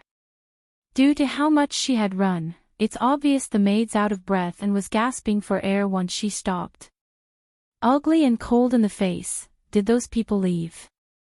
Is the old coot gone too? The maid nodded, they're all gone, and, just now Keeper Sky and the others are also back. The pretentious Yun Rooshi, too, what? Yun Rooshi's complexion instantly changed over that news. If they came back earlier then maybe they could have stopped by Yen, but now? If they find out I'm unscathed and ran all the way out here, what would they think of me then? They will probably think of me as a coward. That means all my years of hard work will be destroyed. Sensing a powerful aura fast approaching her location, the witch promptly got fierce in the eyes. Without hesitation, she slams herself in the chest with a palm strike. Pfffff. Spraying out blood from the mouth, she crumbles to the ground like a helpless doll. Milady!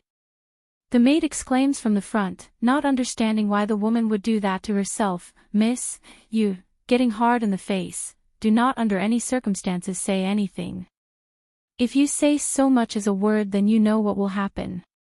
Shuddering from the threat, the maid hung her head low in fear. She's been with this witch for far too long, so she's aware of the methods this Yun Rooshi had in deceiving others. Then before more could be said between the two ladies, a yellow-robed figure had already arrived in their spot. What's going on here, Rooshi? Who hurt you this badly? The yellow-robed keeper asks with serious concern after noticing how weak she was. Undeniably, this elder got mixed feelings about the girl when he was searching the area. One being that he's happy Rooshi's alive somewhere, the other being disappointment because she likely ran away in the heat of battle or something along those lines. However, when he finally located the witch and discovered the weakened state she was in, the heaviness in his heart finally lifted. I knew Rooshi is a brave and kind soul all along, why did I doubt her? Oomph. Letting trickles of tears slip down her eyes, the deceitful witch promptly grabbed onto the elder's sleeve and asked, Keeper Yellow, is Keeper Red, is she okay? The maid behind the lady almost popped her eyes out. Didn't Miss witness the death of Keeper Red herself? Why is she asking if she's dead or not? But from the warning she got earlier, the maid knew better than to speak up and question the idea. Keeper Yellow's expression got ugly in that moment. It's not hard for him to connect the dots on what narrative occurred, even if it's a fake one misled by the witch. Keeper Red, she's dead. In that moment, Yun Rooshi's grasping hand froze. Then, as if drained of life, she dropped them and started to laugh silently. There are tears flowing out of her eyes in drove, which made her appearance all the more believable. It's all because of me. I saw how that old coot brought Bai Yen over to the Celestial Palace and couldn't do anything to stop them. I begged her to spare Keeper Red's life, but she refused and attacked me, pausing like she's losing her voice due to all the sobbing. It was Keeper Red who saved me in the last second. She told me to run away because I am the hope of everyone in this world. I wanted to stay and help even in my weakened state, but I also knew my existence is more important than my own self-interest. I'm sorry, Keeper Yellow, this is all my fault. I should have been there, I should have stayed. The pretentious Yunruo Shi, 3, boom. A wave of anger poured out of Keeper Yellow's heart in that moment, causing his fist to crunch up into a ball and eyes flaring with fire. That old coot actually, how dare he help that woman kill Keeper Red? It's true, aside from our lord and that demon king, only that old coot has the powers to kill us keepers. There's no way the celestial lord will do something like that, nor can demon king Ditsang come here while he's at the demon city. He really betrayed us for that adopted granddaughter. Ruoshi, you've done nothing wrong. You defended the celestial palace when those people had criticized us. That proves you are a kind-hearted girl. Besides, you left not for the sake of yourself, but everyone in this world as a whole. Even if we were to change place with Keeper Red, we would also send you away like she did. Anger has already taken over this elder's head, so the flaws in that story were easily able to slip past him. For one thing, why would the old coot want to kill her, and then let her escape to the mountain? That doesn't add up already in that regards. Why not hunt her down after killing Keeper Red? And there were many more flaws not listed, but at the end of the day, if this keeper had spent even a minute going over the issue, he would be able to point out all the major lies here today. But he didn't. Why? It's because he trusts this witch way too much to the point of being blind. Keeper Yellow. Looking all pitiful and sad in her face, you don't have to keep comforting me, this is my fault, I was the one who saved Bai Yen back then. If I didn't save her then none of this would have happened. I tried to go speak to her, use logic to persuade her, but she didn't listen. Then when I brought up the subject about using a young fox's blood to heal my body, she flew into a rage and wanted to kill me. I honestly didn't think she would be so stubborn and thick-headed. After saying all that, she once again lowered her head and began to sob, which hit the elder's heart like a sore spot. That wretched woman is a real ungrateful dog. You saved her and still want to kill you. Grinding his teeth, Keeper Yellow swear he's never seen such a shameless person before. Meanwhile on the other end, Yun Ruoshi was elated inside after finding success to her story. I never wanted power. I only wanted the fox blood for the sake of this world. I know, I'm the only hope of everyone and must regain the ability to grow stronger, otherwise there will be no one to solve the incoming calamity. In the end it is I who is the useless one for not being better. Talk about being deceitful. It's bad enough this witch stole Bai Yan's identity by using that crescent moon amulet she got as a gift, now she's going with the story of wanting to be a savior. If anyone were to be a coward here, it would be this Yun Ruoshi. She would run at the slightest hint of danger, that's the sort of person she was. The pretentious Yun Ruoshi, soft in his tone, Ruoshi, you can rest assured, we will do everything in our powers to let you cultivate. Even if I have to tie them up, I will bring Bai Yan and Ditsang here to give birth to a daughter for you. That shook the lady's heart, not because she's moved, but rather she's feeling bittersweet inside due to the words she couldn't speak. If so then the world will be saved. What a good girl she is. When finding out she can cultivate again, the first word she says isn't about being able to grow again, but of being able to save the world. The Lord must be blind to not see what a kind girl she is to not choose her. Go back and rest first Ruoshi, your injury must be tended to. Me and the other keepers will handle the matter from this point forward, you don't need to worry. The elder's voice was loving and gentle to the ear. Though the outcome wasn't exactly as she had hoped, it's enough of a win for the witch in this case. Leaning against her maid for support, Keeper Yellow, you don't need to worry about me. Even if I suffered such grievance at the hand of my former friend, I still hope you can give Bai Yen some mercy when the time comes. Firming up in the eye at the mention of the matter, since she killed Keeper Red, I know my request will be difficult for you, but still. I hope kindness will eventually move her to do as we demand. That lengthy speech only reaffirmed the elder's decision to do everything in his power to help. Thank goodness Ruo she didn't throw her life needlessly away today, otherwise the entire world will also perish in the future. Perhaps she too was tired from injuring herself, but the witch didn't say more. Turning for the palace again, she made sure to walk in staggered steps to look more pitiful and frail. However, if someone were to so much as glance into her eyes, they would immediately pick up the venomous poison in the irises. Ruo, she is truly a saint, she's so selfless and kind even when things have come this far. That Bai Yen is the polar opposite of her. Perhaps Keeper Ling is wrong from the very start with his plan, not everyone is willing to sacrifice themselves for others. That said, Keeper Yellow's lips had curled into a snarl, people like Bai Yen deserves to die 1,000-fold. She's no different from those animals at this point.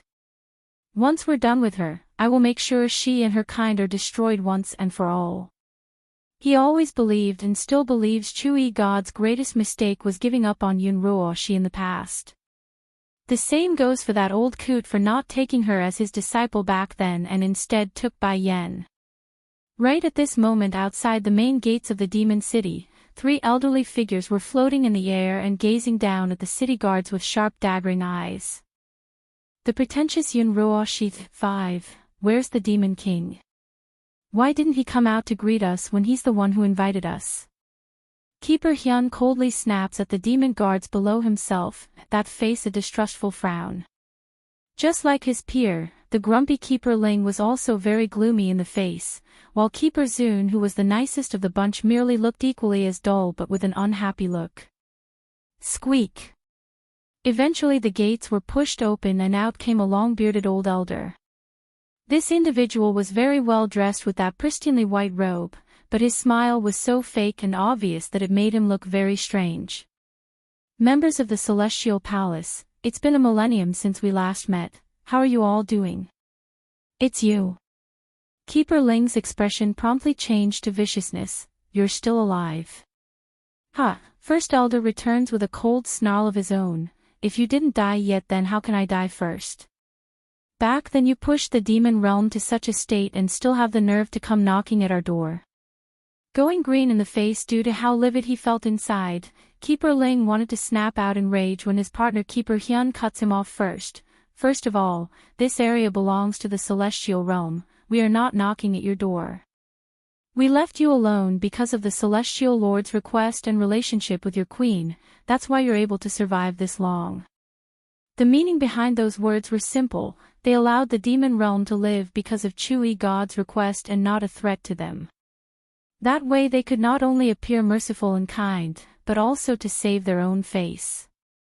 Secondly, you demons are our enemy to begin with, so why can't we come knocking at your door?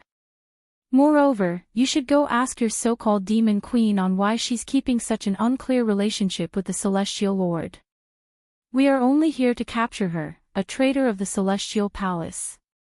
Unable to hold back his laughter, First Elder almost wanted to point out the idiocy of that statement. Our queen only has a childhood friendship with him, what claim do you have on the subject? And don't forget, he abandoned her highness first, then it's you bastards who tried to kill her. How did the queen betray you people, how? Humph. Huffing a grunt, Keeper Ling cuts in again, she will always be a member of the Celestial Palace, whether it be in death or life. She was adopted by us as a child, that makes her ours by claim. What qualification does she have for turning her backs on the Celestial Palace? In other words, they are rightfully just in murdering Bai Yen if they deem fit, even if they are the one who betrayed her to begin with. Turning ugly in the face, First Elder always knew these bastards are shameless, but he didn't know they would remain just as shameless and even worse than a millennium ago. Keeper Hyun, Keeper Ling, let's stop wasting time on irrelevant words. The third senior Keeper Zun finally speaks up, his brow fixing up into a knot. Where is the Demon King now? We came at his invitation and have some important matters to discuss with him. We will not enter that city of yours, it's too heavy with the scent of you demons and it is making us disgusted. As soon as his words were finished there, a powerful and strong gush of wind surged out from within the gates. In an instant, the brilliant figure of Ditsang had arrived for all to see. His silvery hair fluttering against the wind, his purple robe daunting as ever, and his sharp overbearing eyes just as strong like in the past. Aiming at Di Lingyan. 1. No matter where this man appears, he's destined to be the focus of attention in a party. He's simply too eye-catching to the point where Keeper Ling and the others couldn't ignore. That's Ditsang, the Demon King and ruler of the demon kind. You looking for me? The man asks with an almost playful note in his voice. Ditsang. Keeper Ling quickly calms himself and gathered the wits to confront the foe. There's viciousness brewing within those eyes because he would never forget the time where they wanted to burn Bai Yen at the altar. It was this very man, the very same Ditsang who broke into the celestial palace and saved the woman by decimated thousands in his wake. It was a bloodbath, a total bloodbath that would bring nightmares to his dreams even to this day. And back then they still had the support of Chui God, but now... Demon King, you invited us here and we have answered that request, now explain your purpose. I don't believe it's just a reminiscent about the past by asking us to come. Keeper Zun, the kindest of the three, asks with clenched fists. He's equally as tense and rightfully so. Showing a surprised face in return, Ditsang almost seems shocked there. I invited you to come here, how come I didn't know? The look on his expression didn't seem fake, so it instantly left the three seniors gawking their eyes out. Ditsang didn't invite us. Then who could it be? Pleased by the expressions he got from the three, Ditsang silently smirked in success and threw out the bomb that he's been saving. I never invited you, I only notified you. Inviting someone and being notified are two very different concepts. The former could be declined, while the latter couldn't. Keeper Ling's face was already very ugly to begin with, now he's practically steaming. This bastard dared to humiliate us. Wait. Keeper Zun raises an arm to stop his peer from attacking. Demon King, we have come because we have business to discuss with you. Chuckling menacingly, Ditsang didn't give a clear answer, only staring coldly at the old elder who finally decides to get down to the main business. 1,000 years ago, someone once told us that the great calamity is coming. Whether it be the demon realm or celestial realm, all will suffer and face destruction. And the only way to save everyone is Ruoshi. Unfortunately, the girl suffered a grave injury in order to save your wife back then. She's still not healed due to that incident. Now getting dark in the eyes at the mention of his wife, Ditsang's tone also got colder. And what does that have to do with me or her? She saved your wife, shouldn't you hold some responsibility for her misdeed? Growling in his voice now, Keeper Ling could spew fire from his mouth if he had that capability. Only a stupid person like Bai Yen would marry you. Back then hordes of demonic beasts attacked her and tried to kill her. It was Ruoshi who risked her own life in order to save that ungrateful lass. Now you are ignoring your duties and trying to shirk off the responsibility. How low can you animals get? Bullshit. First Elder could no longer hold back and cried out that curse after hearing what they had to say. Aiming at Di Lingyan. 2. When did we ever go after the queen? Quit making false accusations. As far that Yun Ruoshi, humph, that woman deserves what she got. If she hadn't abused a newborn foxling in the demon palace back then, and then cruelly skinned the child alive, she wouldn't have angered so many demons and made us chase after her. For First Elder, one of his greatest regrets was not murdering that evil scourge at the time, thus leading to all those tragic events over time.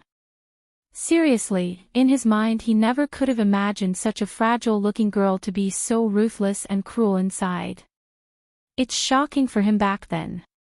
Imagine their future queen's close friend being so evil at heart, what could he have done? Ho ho. Keeper Ling snarls dismissively and retorts, "You think I will believe you when She is such a kind and gentle lady? I'll tell you the truth now, not long ago we have discovered a mean to heal her body." When saying this, he made sure to make eye contact with Di Tsang so that his meaning doesn't get misinterpreted. "We only need the blood of a purebred fox from the royal line to completely cure her." But she couldn't bear the idea and pleaded with us to give up the plan, yet you still say she would skin a foxling alive. First Elder didn't even want to argue with these fools, so he merely snickered a laugh at that claim. In his view, it would just be a matter of time before they find out the hidden vile darkness inside that girl's heart. In the face of these shameless remarks, Di Tsang continues to stand there with his hand behind his back. However, the mood around his face has grown tremendously dark. "Di Tsang, we are here this time to tell this matter. To save She is to use the purest of blood from your line, and it must be a young female one at that. After you generate a new daughter, you are to hand it over to us." Keeper Hyun's attitude there was that of absolute compliance, leaving no room for argument. Whether it be First Elder or the rest of the demons standing there along the city wall, everyone was completely stunned by what they were hearing. Are these people from the Celestial Palace stupid? They would dare to say something like that in front of the king. And in such a determined fashion. The kindest of the three keepers, Zun, also showed a frown over his peer's statement. He's of the same idea and was ready to make such a demand, but his phrases were set to be more excusable and accepting to the idea.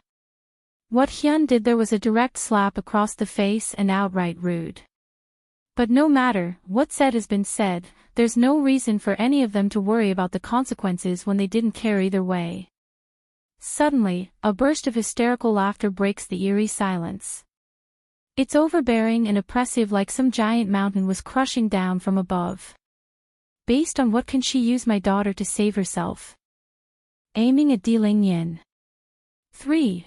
Because She is the only one who can save us from the calamity. Keeper Ling's face sank. Demon King, is it not worth it to trade a daughter for the safety of your entire race? As long as you're willing to do as we wish, then I will personally promise the prolonged peace and safety of your family and relatives. Raising a brow over that remark, Di Tsang's eyes were filled with dominance and disdain. If I can't even protect the demon realm and need to use my own daughter to save it, then what good am I? I might as well forfeit my position right now. You're really going to forsake your own kind for the sake of a daughter? Keeper Ling cries that out with clenched teeth, not believing the level of selfishness the other side had. Turning to the pompous and rude old man, Di Tsang suddenly replies with the weirdest answer he could say, "I cherish my own life a lot." Cherish my own life? What does that mean? We only want his daughter, not his life. All three keepers were thinking this and didn't understand where that idea came from. The children are my wife's lifeblood, and my wife is my lifeblood. I cherish my life, so why would I offer it up? That said, a surge of powerful killing intent blasts off from Di Tsang's body and creates a torrent of dark clouds above his head. If I have to choose between one or the other, I will only choose her. What about the demon realm? In my heart I only have my wife. Keeper Ling, who has never been good on his temper, exploded. He went from green to red, then red to white, then from white to blue. That's how outraged he was right now. Do you hear that? This is your king. The one you all swore loyalty to is abandoning your well-being. How can any of you fight for him? In light of the powerful and reasonable questioning from his viewpoint, the demons gathered here today only ignored the senior's words and didn't bother to give any eye contact. Fools. All are fools. Stomping his feet like a loose cannon, Keeper Ling didn't get it at all. He doesn't understand why these demons would follow someone so ruthless and cruel in his eye. But then he didn't have time to dwell on the matter because something more urgent was requiring his attention. Right exactly then, the token hidden within his sleeve had activated and created a burning sensation to catch his attention. This item was a messaging tool given to him by Keeper Yellow. It's to inform the three of them something major has happened at the Celestial Palace and required their immediate return. It can't be. Something happened while we were gone. Seeing their brethren not speaking any more from out of the blue, Keeper Zun and Keeper Hyun both showed a frown. Then looking over to the old man's hand that was holding the token, they both realizes it couldn't be good. Is something wrong? Keeper Zun asks with a tinge of worry. Something happened back at the Celestial Palace, we must go back now. The faces of the two both changed over Keeper Ling's word. Something happened to the Celestial Palace. There's so many keepers there, what can happen? Deetsong didn't take his eye off these three, so he was easily able to pick up the sudden change in their mood. Therefore he could already guess his wife had succeeded and the plan was taking place as they speak. You think you can just come and go as you please? With a whisk of his sleeve, his figure instantly reappears before the three seniors back to block off their path. Before he didn't attack after they dared to go after his daughter, mainly because he was stalling for time, but now that the plan was in action, he had no reason to hold back anymore and allowed his fury to take control. Demon King, you really want to make an enemy of us? Aiming at Di Lingyan. 4. Due to how urgent he was in getting back to help, Keeper Ling's attitude had grown frantic and threatening in hopes of making Deetsong move aside. Me and the Celestial Realm are enemies to begin with, 1,000 years ago I was, now the same. Yet you come and want peace. Ha ha ha. In other words, whatever these idiotic bunch was trying to do was pointless to begin with. Deetsong never intended to make peace with these bastards. Deetsong, if your strength was the same as a millennium ago, then us three might have perhaps been wary of you, but now you're no longer a threat to us. Want to make us stay? Dream on. Smirking with a derisive note in his face, Deetsong clearly thought otherwise. Even if I can't kill you three today, I will still make you leave behind a limb or two. Want to leave? Sure, leave behind a leg or an arm first, then perhaps you can leave. Keeper Hyun, Keeper Ling, stop wasting words with him. If he won't let us leave, then just kill him, then we'll leave. Keeper Zun states this with dark menacing eyes, something which this elder normally doesn't show in his usual mood.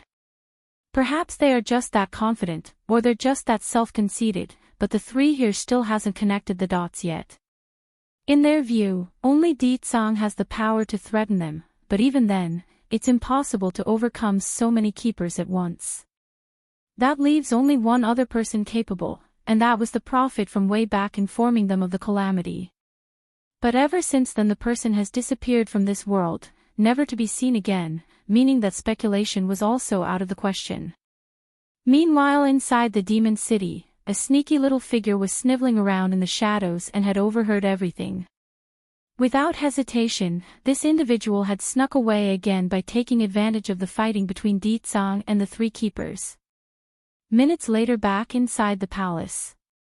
High above an old peach tree, Di Lingyan had just finished picking one of the fruits with her small little hands when she poked her head out from the leaves. Here, catch second brother. Unfortunately, right as she's about to throw the object down within her tiny hands, that little leg slipped and sent her tumbling downwards for the ground. This was a very dangerous situation and it sent the maids nearby flying in horror. They wanted to catch the princess, but it was none other than the round the maids present jumped at this dangerous situation, both frightened and shocked by the critical moment, but it was another little body that made it in the nick of time. Plump. Landing right atop of the big roundish body from the top down, the baby girl was all fine and dandy from the impact. However, the poor baby boy on the bottom wasn't so fortunate. Di Jin Tian almost cried with those tears trickling in the corner of his eye. Second brother, are you all right?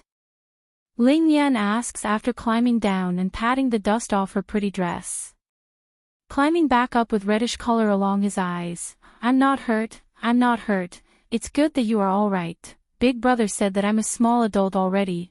I can't keep crying and need to protect my little sister. Princess. Just then, a series of hurried footsteps came from the side and catches the kid's attention. Madam, are you calling me? Ling Yan asks with big innocent eyes. Aiming at Di Ling Yan. 5. Ma. Madam. Mu Shua instantly stopped on the spot. She could already see the mocking glances coming her way from the other maids, so it was very awkward. Little princess, why are you calling me madam? Big brother told me the good-looking ones are the big sisters, and the not-so-good-looking ones are the madams. Big brother is so amazing, it must be right if he says that. Mu Shue's face turned increasingly green, due mainly from anger and embarrassment at being called ugly. However, she's not moronic enough to lash out at the princess in her current state here in the palace. Little princess, you got your dress all dirty, why don't I help you wash up and get clean? Forcing a smile, the girl suggests shamelessly. But before the idea could be taken up, Muing the older sister had already stepped in, knowing what the younger girl intended. Mu Shua, I will take care of the princess, you don't need to get involved. That said, the proud and strong-willed lady then turns back to the baby princess. How about it, princess? Do you want me to help you wash up? Smiling with big innocent eyes, okay, I'll trouble Sister Muing then. Mother said, good children should be polite, only then will they be liked. Now Mu Shua could no longer hold back the disgusted and venomous light in those eyes of hers. For one thing, it's widely recognized among her leopard tribe that she's the better-looking one. Imagine being called a madam and the other being called a sister, that's an obvious jab at her ego and pride. It can't be, is the princess as blind as the king? Little princess, holding her breath in order to suppress the anger, how come you call Muing a sister while calling me madam?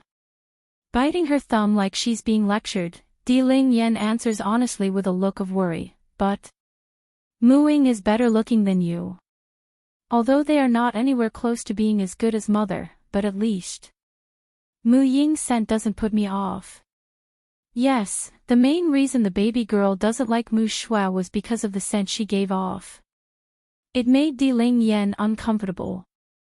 Heck, if it wasn't for her own worry of bothering Di Tsang, the peachy girl might have already driven the conceited leopard girl away by now. Impudent. The nearby guard snaps out with annoyance, how dare you? If the princess wants to call you a madam, then you are a madam, how dare you question her highness? As resentful as she was, Mu Shua kept silent and merely clenched her fist in frustration. This demon soldier is also a servant, how dare he scold me? I just want to help the princess wash up, there's no other meaning. It's Muing who is always trying to compete with me, she attempts to explain. This woman must also be going after the king, otherwise why else is she always seeking the princess's grace? She's just like me, wanting to be a consort. Come princess, I'll take you to go wash up now. Muing wants to pick up the baby girl but was taken aback when Di Ling Yen ducked to one side. Mother said, only good children will be liked. I can walk, so I will do so on my own. I don't want mother to be angry at me for constantly riding on others. After this speech, the little peachy girl didn't say more and toddled forward.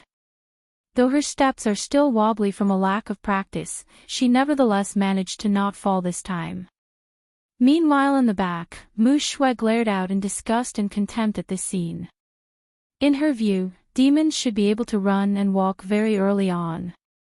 Having 2 years of life and still being unable to walk was a humiliation in her eye. Aiming at Di Ling Yen. 6. So, it can be seen that the so-called queen is a real useless shitbag. Only a shitbag can produce such stupid children. Wait for me, Ling Yen, wait for me. It's then Jin Tian also climbs up from the ground and attempts to catch up to his sister. However, it's at this moment a puff of smoke blew out of his body and he reverts back to his silvery fox form. Rubbing his tummy as he looked towards the guard nearby, I'm hungry. Prince, the king said you are not allowed to eat too much. I'm hungry and I can't maintain my human form without food. Can you help me get something to eat? Letting the tears slowly brewing up from the corner of his eye, Jin Tian begs with pitiful appearance. As much as these demon guards would like to answer the request, they are more afraid of Di Tsang's wrath for disobeying the order. I want to eat fruit, I also want to eat meat, breaking out into a cry, you bad people won't let me eat.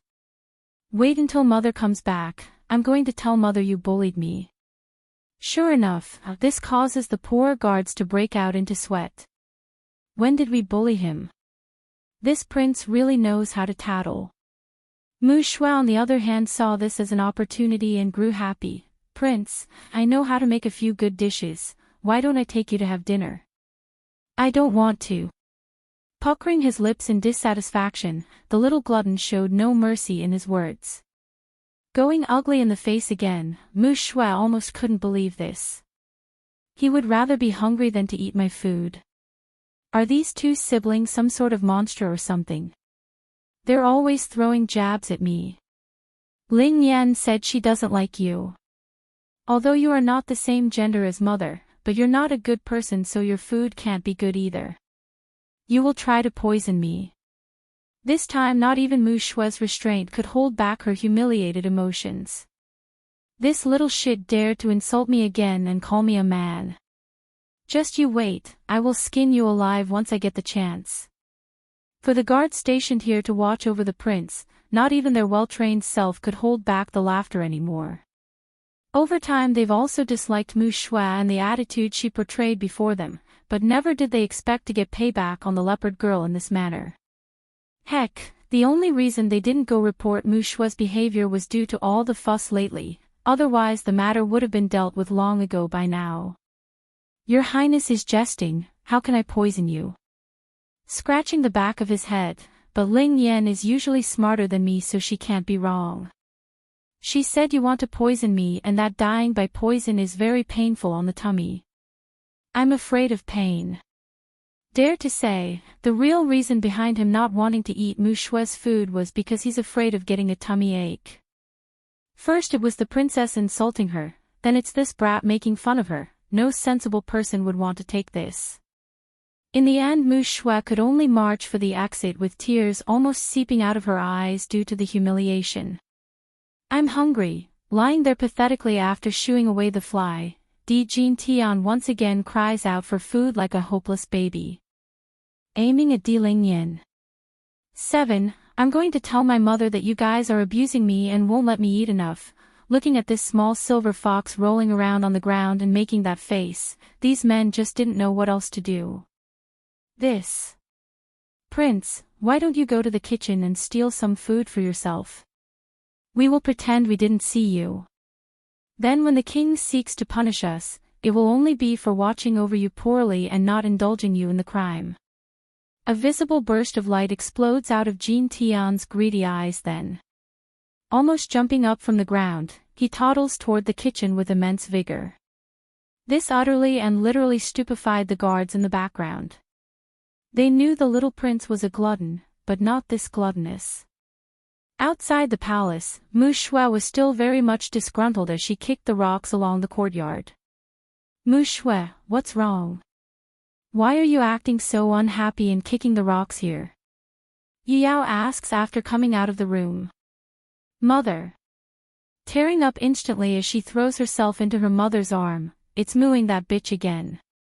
She claims to not want the king and that she didn't fall for him, but she's been doing everything in her ability to prevent me from getting close to the two kids. That woman must be like me, she wants the king for herself, otherwise why else would she keep chasing me away? Shoo, you need to keep your voice down. Hurrying to pacify her youngest daughter, Yu Yao quickly scans the area in case anyone was eavesdropping. Don't let your father hear these things, he has always been more lenient on your older sister. If he knows what she intends to do, your father might even help her with the idea. Locking hard onto her own mother's gaze, Mu Shui couldn't refute that idea. I know mother, I know father prefers mooing over me. It's because her talent is better than mine, but guess what mother? I overheard something while I was at the city's gate earlier. Those people from the Celestial Palace are after the little princess, they want her blood to save some woman on their side. What? Surprised by the news, Yu Yao had to take a moment to collect herself. Those people are after the little princess. So, a scheming light flickers within the lass's eye. What if I kidnap the little princess and then frame it onto mooing? How about it? Yu Yao didn't answer her, only shaking her head after contemplating the issue. Mu Shui, you need to know who your real enemy is.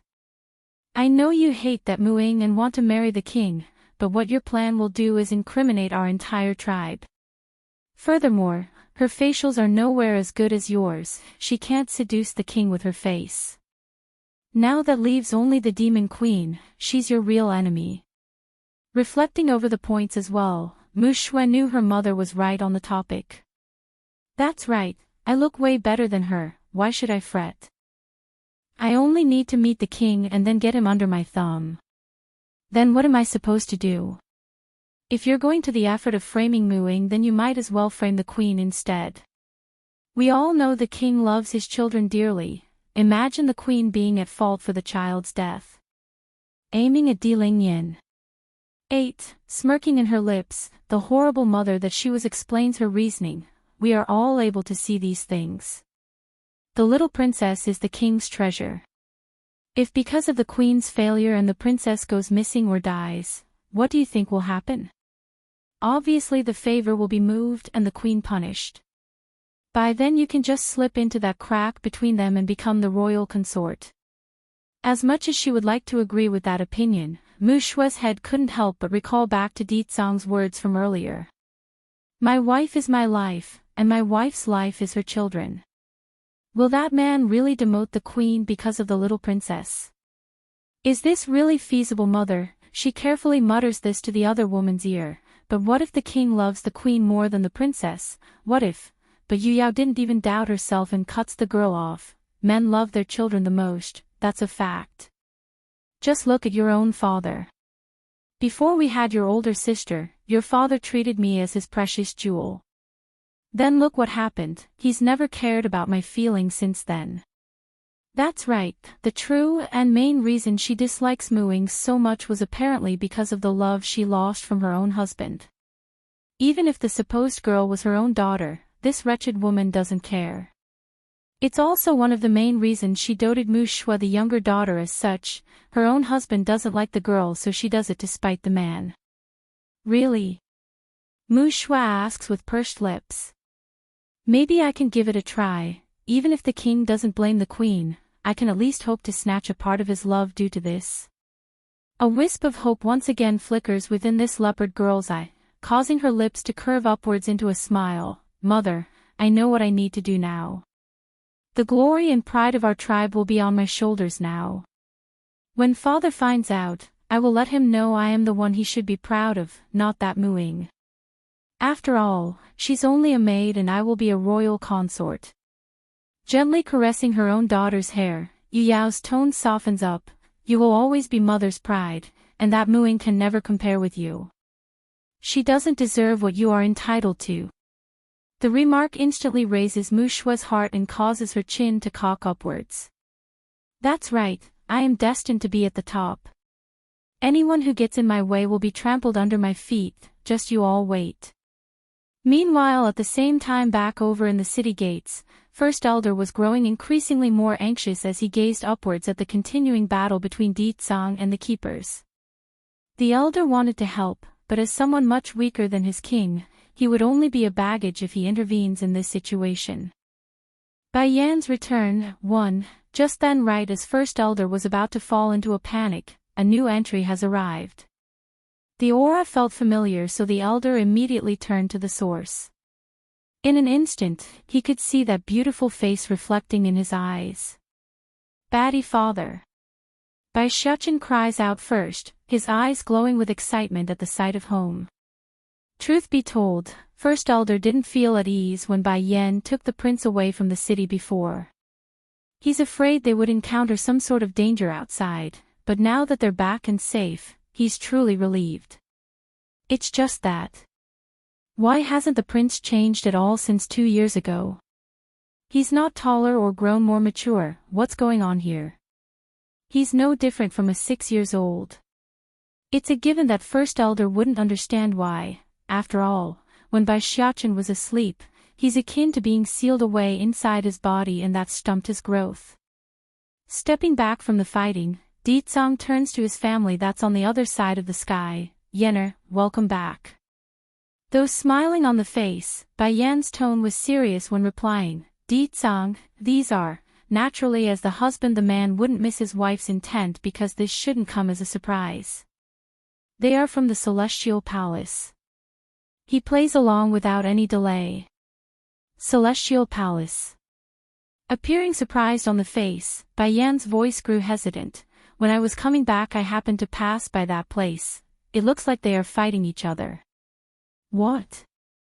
Keeper Ling and his peers were all shocked by the remark, causing their attacking self to stop with ugliness showing across their faces. Those idiots. The grumpy keeper yells this out. We've only left for a few days and they're infighting? They never doubted Bai Yan's claim because aside from Deetsang, they couldn't think of anyone else who could raise up such a fuss. Therefore, aside from infighting, what else could it be? We're leaving. Bai Yan's dark smile only grew deeper at that. Oh yes, when I was passing by, I also noticed a dead keeper there. If I remember correctly, they were calling her Keeper Red or something. I estimate it won't be long before several more keepers fall at this rate. Now the three seniors from the Celestial Palace could no longer stand still. They're white in the face instead of just shock. In this day and age, finding someone capable of breaking into the demi-divine lord level has become next to impossible. The last one was already several hundred years ago. That meant if even one of them dies, there won't be another to replace that individual. Sharing a glance with each other, the three of them didn't think much and wanted to leave this instant. Unfortunately. You think you can come as you please and leave as you please. Deetsang's cold frosty voice cuts in again. Darkening in his face, Keeper Ling snaps back. Then what do you want? Like I said, leave an arm or a leg first, then the three of you can leave. That said, the Demon King's figure was gone in a blink of an eye, reappearing right behind the three seniors to block off their path. Bai Yan's returned, too. Keeper Ling and his companions are now panicking. They were able to take the upper hand earlier during the fight because they had time, but now their attention was all on the Celestial Palace and getting back. There's way they could focus on this battle like this. Deetsang didn't miss this opening either. With a loud bang from his palm, he strikes at one of the old men from the rear and causes the person to spew blood from the injury. Damn it. If we had time then this bastard won't stand a chance against us. But we must get back now. The grumpy keeper curses inside. Fight! Kill them! Running over then and crying out that was none other than the old coot who's been chasing in from the direction of Bai Yan's side. He kept jumping and clapping his hands like a kid who couldn't stop laughing. Ha ha ha! Hit them is good, hit them is good. Boy, you are good. If you kill these damn things then I will betroth my beautiful granddaughter to you. Frowning in his face, Deetsang didn't understand where this old grandpa was coming from and couldn't keep up. Boy. Is the old grandpa speaking to me? What the hell are you doing here you old coot? Keeper Ling almost couldn't keep his breath due to how outraged he was right now. He would strangle the other person if he's within reach. Boy, hurry and kill these crazies.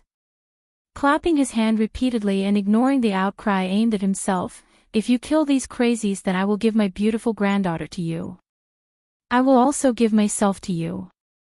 Buy one get one, a great deal right? Deetsang's face instantly went black over that. Where the hell did this person come from? Just wait until I'm done, I'll deal with him once I'm done. Meanwhile in the back First Elder definitely recognizes this old coot though. First looking at Deetsang, then at the former number one keeper of this realm, his old face subconsciously began to sweat. How did he become like this? He was the number one keeper of the celestial realm.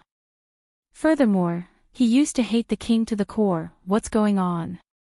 Old coot, you've really gone crazy. Don't forget you're also a member of the Celestial Palace. What good does it do you for aiding these demons? Humph. You damn things killed my beautiful granddaughter. You're the crazy one, all of you are crazy. I'm normal, I'm not crazy at all. Generally speaking, those that have lost their sanity would never admit to their own condition, which was the case here. Seeing it's pointless to let this argument to continue, Keeper Hyun decides to speak up after focusing back on his attack. Keeper Ling, Keeper Zoon, I'm afraid this Demon King will not let us leave no matter what. If it was under normal circumstances, we can still drag this out and drain him till he's weak. But what if those back at the palace doesn't stop?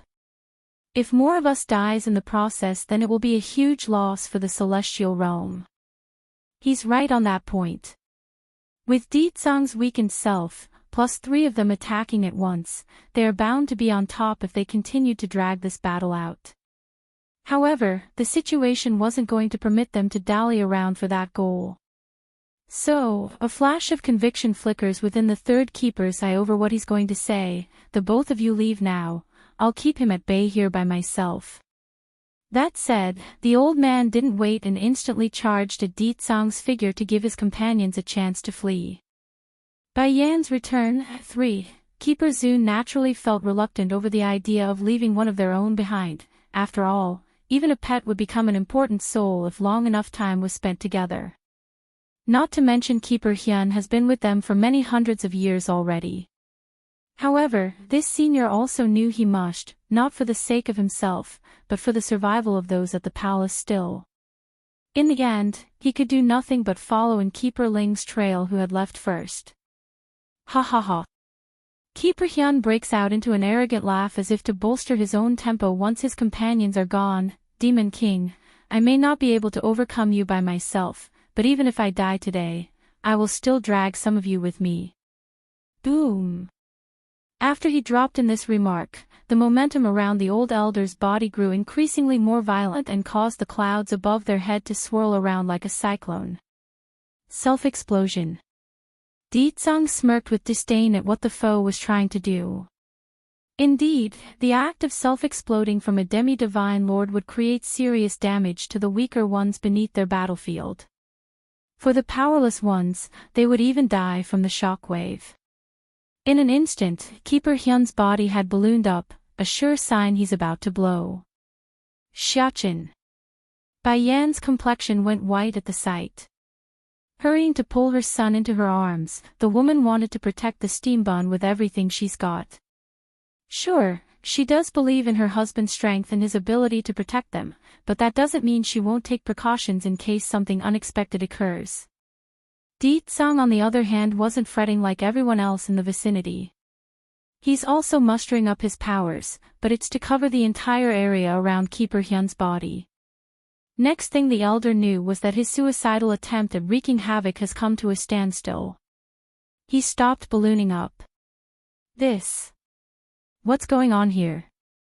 Why is the energy within my body fading away? Keeper Hyun stares out in horror. What did you do to me? Perhaps it's due to fear or just the knowledge of his own failure, but the old balloon actually started to shake and tremble. Am I really going to die for nothing? I can't even take some of the demons with me. You want to blow yourself up? Did you think to ask me first if I will allow it? Slowly walking forward with smirking contempt, Deetsang was intimidating and threatening in his menacing appearance. Originally I would have had to spend some time dealing with you, but if you're asking to die by self-exploding, then I have no reason to not take advantage of your idiocy. Gulping hard, how did you interfere with my move? Isn't that obvious? Deetsang sneered, as long as I control your dantian then you won't be able to explode, would you? Right now all you cared about is finishing your suicidal maneuver and ignored your own defenses, that left you wide open for me to control your inner core. Due to the interference there, Keeper Hyun's body had stopped bloating up, however, he also didn't deflate, thus leaving him in an awkward and unmovable state. PFFFF. Not to waste time on this garbage, Deetsang raises a finger and shot a beam from the tip. Immediately to the naked eye, everyone could see that balloon gradually deflating onto the ground until he's become a flat paper shape. Bai Yan's return, 4. Bai Yan could finally feel at ease after witnessing the scene. Xiaqin, it's all right now. But instead of answering like expected, the steam bun actually turned it around and started to comfort the woman. Mother, don't be scared. Those people are so stupid and bad, what is there to be afraid of? Yes, in this little guy's view, those keepers who stand at the peak of a whole realm are all stupid and low IQ, which wasn't wrong at all in this case. Think about it, if it wasn't for Keeper Yellow's token calling for help, would the three believe Bai Yan's nonsense so easily? The answer would of course not. That means the whole reason Keeper Hyun died was because of his own people's doing, they indirectly killed their own. Deetsang, I have something to tell you. Releasing her son, Bai Yan got serious in the face. Those people from the Celestial Palace are after our daughter. Deetsang's expression sank as well. I know, but don't worry, there's nothing they can do while I'm around. No danger will befall Ling Yan. Sure, he may not necessarily care about the kids as much as his wife, but they are Bai Yan's lifeblood, making them his as well. I believe you. Bai Yan releases her tense face and smiled again, which made the Demon King smile as well as a consequence. First Elder, I also have something I want to ask you. Bai Yan then turns to the elder who wasn't that far away at this point. In my previous life, am I somehow related to the celestial realm? The old elder wanted to say something but didn't due to how sudden the question was. Does the queen remember everything? Don't think too much on it, I'm only asking. Regarding everything, I'm still only getting small fragments of it in my dream. She quickly explains, afraid the other side would mistake her sentence for something else. Twitching in the mouth, what does your highness want to ask? This old man. Does he have anything to do with me? Bai Yan points to the old coot who had already ran over and clapping his hand. However, her question did bring a pathetic look into those eyes like he's hurt. Good granddaughter, I know I'm wrong, are you really not going to want me anymore? Unable to bear this, Bai Xiachen tugs at his mother's sleeve. Mother, great-grandfather is so pitiful, can we take him in? After saying that, the boy made sure to get all watery in those eyes while gazing upwards. Hold on Xiachen, I want to hear from First Elder before making a decision. Ruffling her son's hair, she doesn't want to rush the matter, nor does she want to disappoint her son. Now First Elder definitely fell into a pinch. What should he say? Tell Bai Yan she's the adopted granddaughter of this old man that has clearly lost his sanity. And that every time the old man would kick the king out with a broom whenever he saw him. I guess you could say that. After a long while of indecision, he mutters this vague response out. I better keep the part about being kicked out with a broom to myself, otherwise who knows what will happen to me. Could say. Bai Yan frowns with more questions than answers. This, getting all sweaty under the pressure, First Elder eventually caved in after noticing the angry stare from the old coot. You are his adopted granddaughter. Bai Yan's return, 5. Bai Yan now got it and everything made sense now. Looks like I really do have some sort of tie to the Celestial Palace, and this old man didn't recognize me incorrectly. I know you. The old coot suddenly jumped his feet in anger while pointing at First Elder. You are one of the little bastards people who tried to kidnap my sweet granddaughter. Is it him who kidnapped my granddaughter all this time? Is the little bastard here somewhere? Instinctively, First Elder casts a sideway glance to Deetsang using the corner of his eye. The guy you're talking about is standing right there talking to you, is he not? Really, did he really lose his mind or is he acting? Deetsang on the other hand had gone black in the face due to this sudden twist of event. Yenna is his granddaughter? Boy, you are the best. Though the old coot appeared livid across the face, his expression somehow manages to instantly change to a friendly version once turned to Deetsang. Unlike that little bastard who tried to kidnap my precious granddaughter, you didn't do anything bad. But why do I keep thinking I know you from somewhere? Do we know each other? Deetsang looks like he wanted to faint and muttered to no one specific, I am good. You beat those crazies, that makes you a good person. Going white this time, Deetsang's expression was a real sight to behold since it's coming from him. Because I beat those people from the Celestial Palace that I'm good. He also wants to betroth his granddaughter to me. Does that mean he will also betroth Yen Yen to others as well if they beat the celestial palace? Then do you remember who the little bastard is and how he looks? That said, Deetsong smirks and casts a sideway glance to First Elder, who was trying to keep his head low. It doesn't take much for this Demon King to connect the dots. Who else in this world could command that old bone to do something? That's obvious. Himself. How can I remember what he looks like? The old coot scratches his head with confusion apparent in his eyes. It's exactly like the former keeper says. He doesn't remember it's Deetsong who was standing before himself. Aside from the fact that he caught his beautiful granddaughter making out with the little bastard in her room, and that he grabbed a broom and drove the guy away afterwards, he couldn't recall anything from the past. But that little bastard must be ugly, unlike you, young man, who is quite handsome. Grinning goofily while saying that, the old coot found Deetsong's face to be very pleasant to look at, especially when he remembers who the man beat those keepers back. First Elder could already feel the frightening aura coming out of his liege's body after that last comment. However, before the old fella could intervene and remind the man of the importance of this old coot, that murderous aura suddenly just dissipated from out of the blue. Grandpapa really have good eyesight, Deetsong unexpectedly throws this out there. Meanwhile on the side, it was Bai Yan's turn to go black in the face. Deetsong sure knows how to address someone. Seemingly pleased and elated by that, the old coot actually breaks out into a happy dance. Good, very good. Forgive your grandpapa here for not bringing a gift for our first meeting. Next time I'll be sure to bring you something nice, okay? No need, Yen Yen here is already the best gift you can give me. Without you, there wouldn't be her. Bai Yan's mouth actually started to twitch after that final comment from her husband. When did Deetsong learn to say such sweet glossy words? How come I didn't know? Call Xiachen a bastard child, humph. At least this young man is a decent gentleman. He will never be like that little bastard, trying to kidnap my granddaughter and constantly harassing her. If only this old coot knew the truth, then he might just throw himself off a bridge to end himself. In the past and now, the sole reason Deetsong could win Bai Yan's heart was due to his shameless persistence. Without that shamelessness, how could the Demon King win the woman's heart? Mother, Bai Xiachen then pulls at his mother's sleeve, his eyes all pitiful and sad. I miss Ling Yan, can we go see her first? I don't know if Jean Tian is picking on her, I need to hurry and go see for myself. Understanding how much her son wants to see his little sister, Bai Yan didn't have the heart to refuse.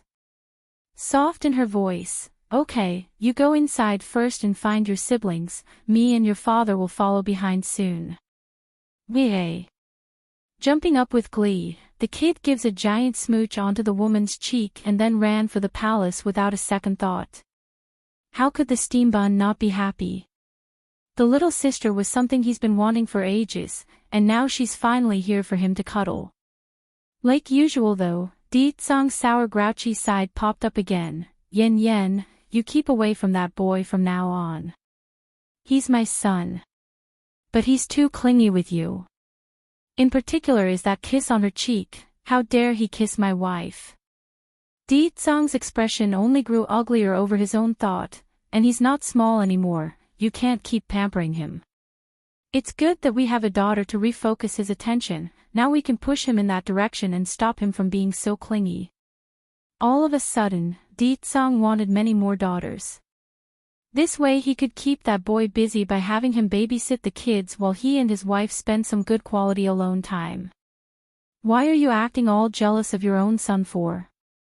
Bai Yan's opinion of this husband of hers just went down a notch. Catching on to that look coming his way, Deetsong couldn't take it and decides to express his dominance. First going up to wrap his arms around her waist, he leans in and forces a kiss to take ownership.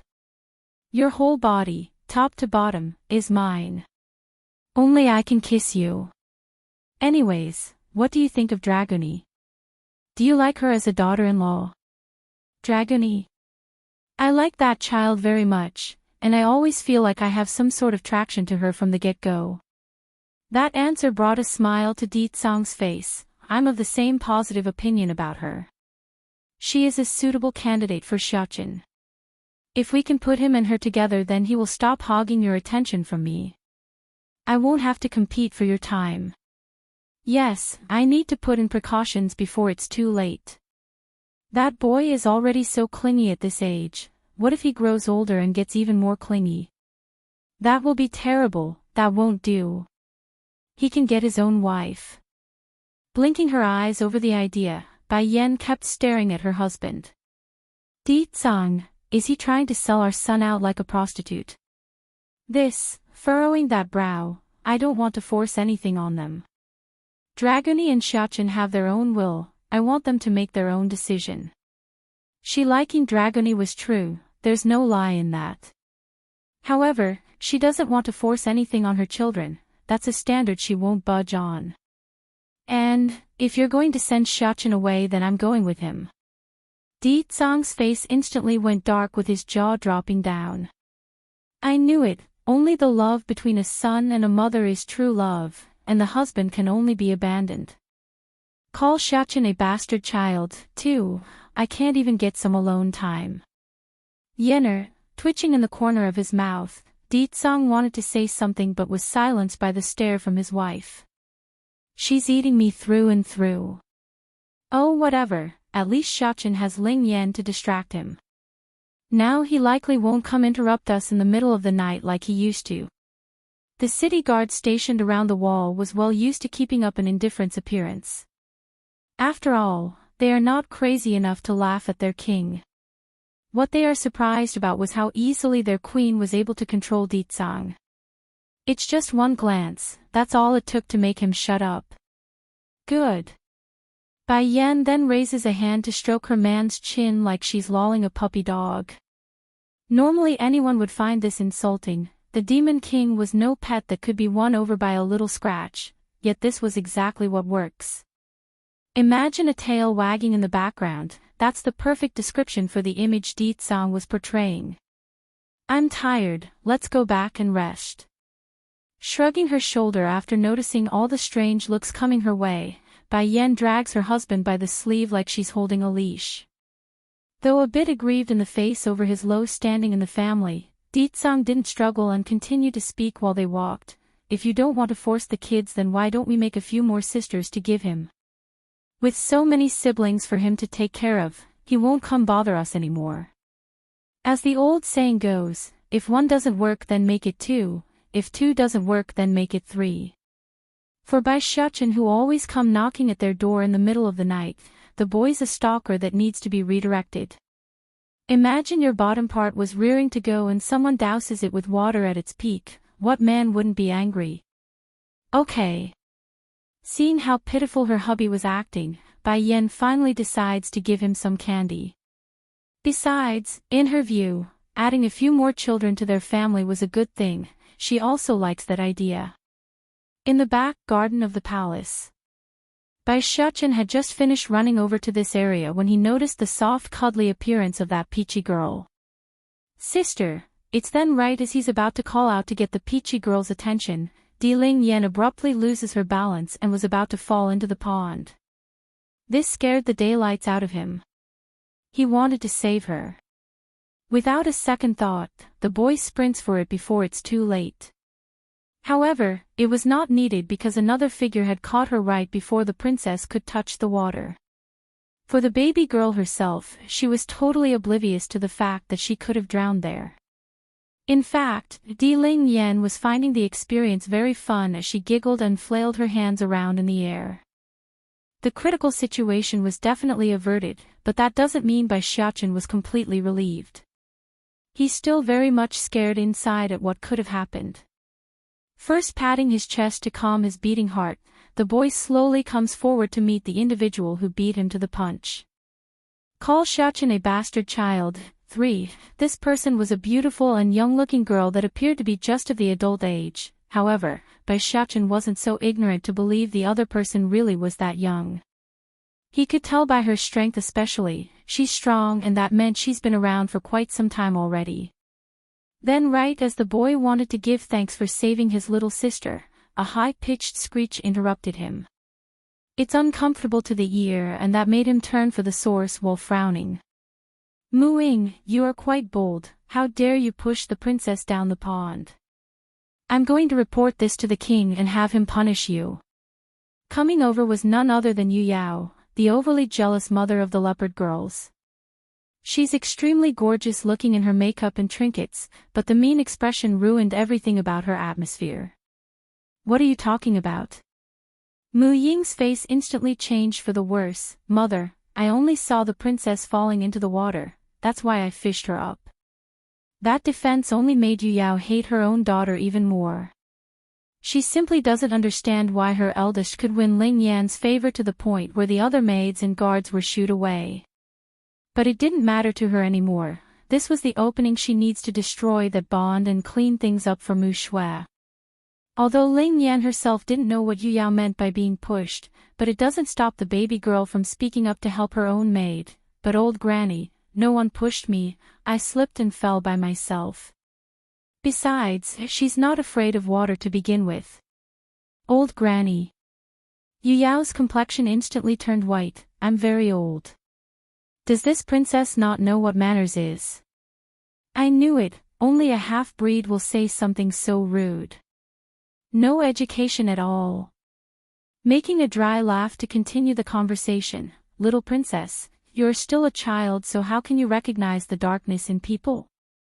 This mooing is not a good thing. She deliberately pushed you into the water just so she can save you. This way you will be grateful to her and listen to her whims. Now listen to me, I won't hurt you. That said, Yu Yao then began to reach out with her filthy hands at the baby girl. What are you trying to do? Boiling with rage in the chest, Bai Xiaochen snaps at the old hag with his harsh voice. I dare you to lay a finger on her. Freezing up in her gesture, Yu Yao finally takes notice of the boy whom she's been ignoring until now. Where did this unknown child come from? The palace is not a place for some random kid to stroll into. Where is your guardian that let you in here? Though the vile old hag did find the steambun's face to be vaguely familiar to the eye, she didn't care and didn't want to dwell on the matter. In her mind, she only wants to remove this obstacle and get on with her plan.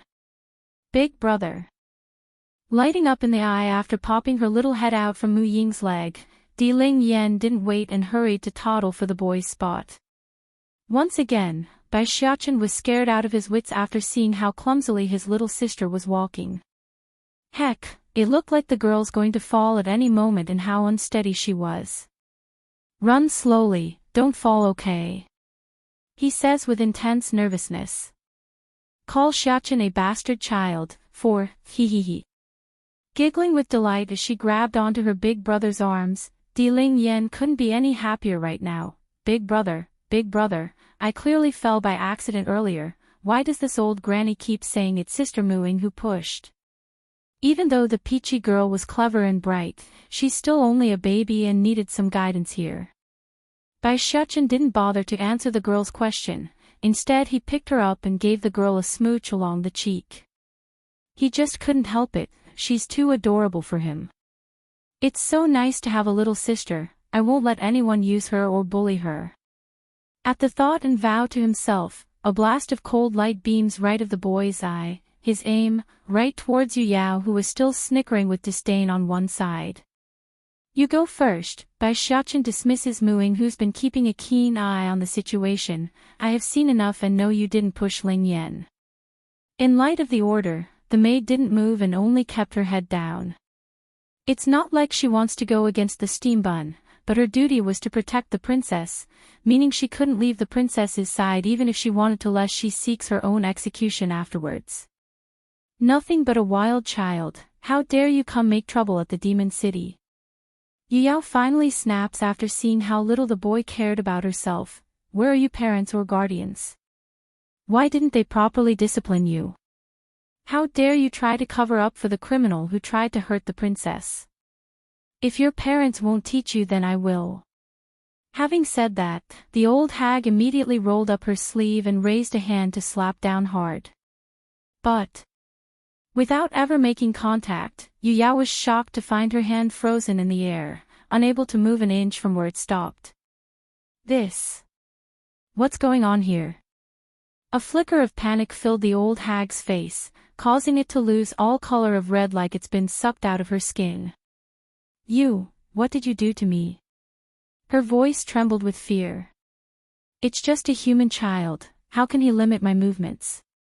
Smirking coldly in his face, I don't care what sort of dynamics your family has going on here, but I will not let others take advantage of my little sister and use her. This little sister was someone he intends to dote and love for the rest of his life. There's no way the boy would allow anyone to have an inch of that evil thought in mind. If they do, he's going to remove them for good. Biting her lips hard, let go of me now. I'm warning you. This is the demon city, if you try anything then the king will not let you go. He will kill you and your entire family for crossing me. Mooing was absolutely astounded on the other side. She just couldn't believe how stupid her own mother was right now. Dare to say, brain dead would be the perfect description for Yu Yao in this case. For one thing, it's obvious to the maid that Bai Xiaochen was no human child, he's using bloodline suppression. Then adding in the part regarding the way the princess was addressing the boy, calling him big brother, the answer was obvious relating to his identity. Then before anyone could say more, a series of running footsteps from the rear had caught the group's attention. Excited in the face at the thought of help coming, Yi Yao got all confident again. Little twerp, do you hear it? Those are the soldiers of the demon city. They have come to help. You better let me go now, otherwise I will have the king execute you. Just so you know, the king is looking to take in a consort soon, and I will be the king's mother-in-law by then. I am not someone you can afford to offend. Naturally the ignorant old hag would never dare to say that out loud in the public, but this wasn't out in the open. First it's mooing, she's also a member of the leopard tribe so she's out of the picture of concern. Then there's Bai Xiaochen who she still assumes was but a human child. No one would believe him if she herself denies the claim, or so she believes anyway. Then the princess. Ho, who's going to listen to a baby that barely knows anything yet? Call Xiaochen a bastard child. 5. Afraid the rancid old hag would scare his precious little sister that was in his arms, Bai Xiaochen hurries to pat the girl's back to pacify her mood. However, his woes were clearly pointless because Di Lingyan only had her big brother in those eyes. Whatever foul language Yu Yao was spouting, it never made it past her ear. Good Lingyan, go play by yourself first, your big brother here needs to take care of something. He smiles reassuringly at the baby girl hanging off his neck. It's best to not let her see some pictures until she's older. I don't want to. Shaking her head like a rocking drum, Di Lingyan refuses. I go where big brother goes. Behave Lingyan, go find Jean Tian and play first. Due to how doting he was towards the baby girl, Bai Xiaochen's voice didn't sound the least bit heavy like he's afraid of scaring her. Nevertheless, in light of her unwillingness to go, Di Lingyan still did as told and dropped down from the boy's arm. Her face said it all there, she's not happy. Yu Yao on the other hand continued to snicker with disdain at the scene. This bastard and wild child dare to order the princess around. I don't know how he seduced the baby girl, but no one can shield him once the princess leaves. Once we're alone, I'll make sure he learns who's in charge. But the old hag's evil plot was never meant to be. Before Di Lingyan could take a single step forward to leave, the footsteps that was still pretty far away had now come into view. These men were heavily dressed in armor, all looking sharp and strong in the eyes. Yu Yao naturally felt elated at the supposed reinforcement. What are you palace guards doing? How can you let a wild child into the palace grounds without anyone noticing? I'll be sure to tell the king about your failure. Leading the group here was a demon by the name of Yuan Pe, he's the captain of this squadron. As for why he came running in such haste, it's because he got a report from his subordinates earlier that Prince Xiaochen has returned. But what he didn't expect on this meeting was the harsh words coming out of this Yu Yao's mouth who shouldn't be here to begin with. In fact, he could feel his knees shaking right now, that's how horrified this captain was right now. Just like their head, the rest of the palace guards were also stupefied. This woman is nothing more than the wife of that leopard tribe's chief. How dare she scold the prince? And how dare she order us around? Who does she think she is? Yu Yao continues to be oblivious as usual. Heck, if someone with a smidge of brain just took a closer look, they would immediately notice the livid faces across the men. Cocking her chin high, from the way I see it, you palace guards also need to be punished and reorganized for this failure. Not only did this wild child sneak into the palace, he's also trying to defend Muing, this bad seed who tried to harm the princess. If it wasn't for me coming in the nick of time, who knows what sort of plot they would have committed. Without preparation for that ridiculous accusation, Yuanpa the captain completely fell to the ground as he tripped while running.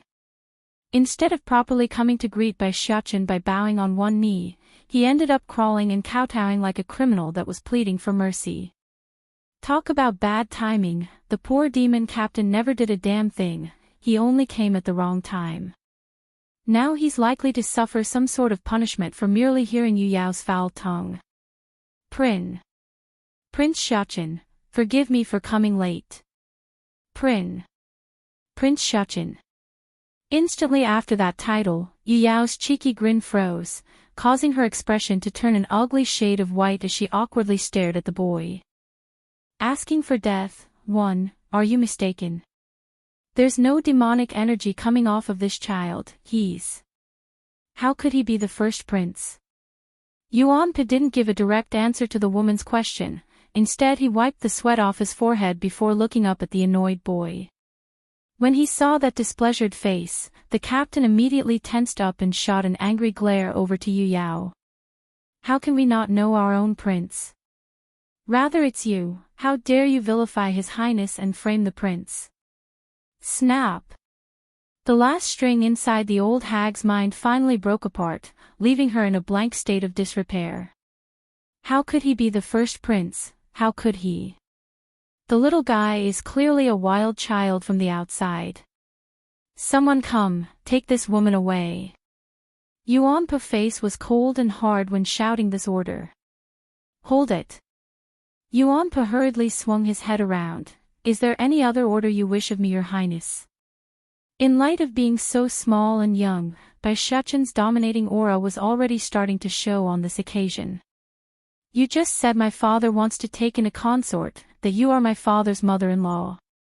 What does that make my grandmother then? A gust of wind swept through, causing Yu Yao to shudder profusely like a chill ran through her back. In her desperation, this despicable mother actually had the nerve to turn towards Muing, the very girl this old hag tried to frame as a criminal. Thankfully, the eldest daughter of the leopard tribe had enough sense not to make eye contact. After all, she's not only gone through various maltreatment at the hands of her own mother, she's now also being plotted against by her own family. The consequences are death by execution, that's beyond the level of being biased anymore. Yuanpa and the others were stunned by that comment, of course. Some time ago it was widely known that the king wanted to take in a consort, they're aware of this rumor.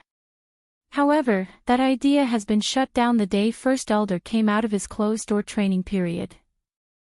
Of course, many still believes that to be the case inwardly but would never say it aloud. Now where's the issue here? Well, a consort was nothing more than a concubine. How could a concubine's mother be Di Tsang's mother-in-law? That's unheard of in their society. I want a consort. A cold and gloomy voice suddenly reached out from the rear like a claw choking their throats. Yu Yao felt the dread seeping right into her heart at this moment because she recognized who it was. There's infinite terror circulating across her veins right now. Mother. Seeing who has arrived, Di Ling Yan didn't hesitate and threw herself into those outstretched arms that caught this peachy girl in the nick of time. Hold. Di Tsang had no comment for the playfulness of his daughter's behavior, but he did want to get to the bottom of this matter. Who will explain to me what's going on? What is this I'm hearing about me taking a consort? When did I say such a thing, and how come I didn't know? First Elder, who was right behind the Demon King, almost wanted to throw himself into a hole and hide there in this moment. He couldn't believe this. Only a little while ago and he was still keeping the rumor under wraps, and now it's come back and smashed him in the face. It's over, everything is over. The king knows and I'm going to be thrown into the boiling pot. First Elder. Deetsong's gloomy call to the senior instantly made the elder come back to attention. Asking for death, too, you told me there's nothing worthy of note while I was away from the city. First Elder, don't you have some explaining to do? Deetsong's cold hard gaze eventually fell upon the old senior once a loud thud caught his ear from the rear. It's the old man crumbling to the ground. Trembling in his voice, Sire, forgive me. I was in the middle of a closed-door training session and didn't know about the rumors until I came out. By the time I got wind of it and started to investigate the matter, Your Majesty have already returned. Is that why you're hiding it from me, afraid I would get mad? Deetsong presses for more info, his tone still as frosty. No reply came from the elder because he knew the fault lies with him on this issue. He was in charge, meaning he should have done a better job. What if Bai Yan misunderstands and runs off again? That would make him the greatest sinner. Thinking up to here, First Elder timidly looks up towards the woman in question. Queen, you have to believe in His Majesty, these things are all just rumors and fakes, there's no way the king would want another woman. He's absolutely true towards you. Caressing her chin while glancing back at her own man, Bai Yan's next words were unexpected. As the old saying goes, there wouldn't be waves if there aren't any winds. Deetsong's face instantly went bleakly white. The poor demon king only felt so confident earlier because he believed his wife would believe him, but now what? What does she mean by there aren't waves if there aren't winds? She doesn't believe me. We clearly went through so much together, why doesn't she believe me? Yen, why don't you believe me? I never once thought about taking a consort. I said I will only have you in my entire life, never to violate that vow. I can use my soul as a token for the oath. Deetsong's tone sounded both sad, angry, and painful there. A mixture of everything. Bai Yan's face got livid over how stupid her husband was acting. You shut up first. Sure enough, the wife's slave instantly went silent and closed his yapping mouth. Talk about holding no place in this family. He couldn't even save some face before his subordinates while trying to make a case. Done with shutting up the demon king, Bai Yan then turns back to First Elder. As I was saying, there can only be waves if there are winds to push it. The fact that there are rumors floating about means someone is trying to aim for that spot. You really should go find out who this bad seed is, otherwise it will only get worse with time. Hanging that old head in shame, yes Queen, this is my fault for not getting to the source faster, I will have my people investigate this to the core. Originally he only sent a couple of his men to investigate, mainly due to the recent battles and the fear of the Celestial Palace coming, which prevented him from adding more forces to the investigation. Now that he's been given the go-ahead and didn't need to keep it a secret, well then hell yeah, he's damn sure to get to the bottom of this rumor. Yen, you didn't misunderstand me. Deetsong speaks up from the side again, his voice hesitant and still aggrieved. Silly.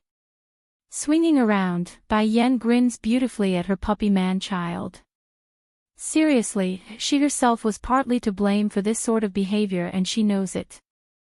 The first time Bai Yan would run away from home with her son was because of the lack of faith, that she won't deny. However, it's like the Demon King says, they've already went through so much, built up so much, how could she not trust him anymore? Asking for death, 3, Yu Yao's body continued to back up into a corner, her eyes showing incredulous disbelief. The demon realm's wise and mighty king would become a slave before his queen. This is that man. He promised her one love, one life. Ridiculous. Ridiculous. Women should be nothing but ware for men, how can she dominate such a mighty king to herself? This can't be happening. This is not real. Very quickly, those eyes have changed from the initial shock to pure anger until it fell into despair. Even so, this wretched old hag continues to deceive herself and refuses to face facts. Mother. It's then Bai Xiaoqin's voice broke in, his body rushing over to throw himself into Bai Yan's arms as well. Mother, Ling Yan almost fell into the pond just now but was saved by her maid over there. Pointing to Muing, who continues to keep her head down, but then that old hag jumped in from out of nowhere and kept blaming her, saying it was the maid who pushed my sister into the water. She insists on punishing Ling Yan's maid for some reason. At first Bai Yan was still showing her loving and doting face at her two children, but that instantly changed after hearing that outrageous story.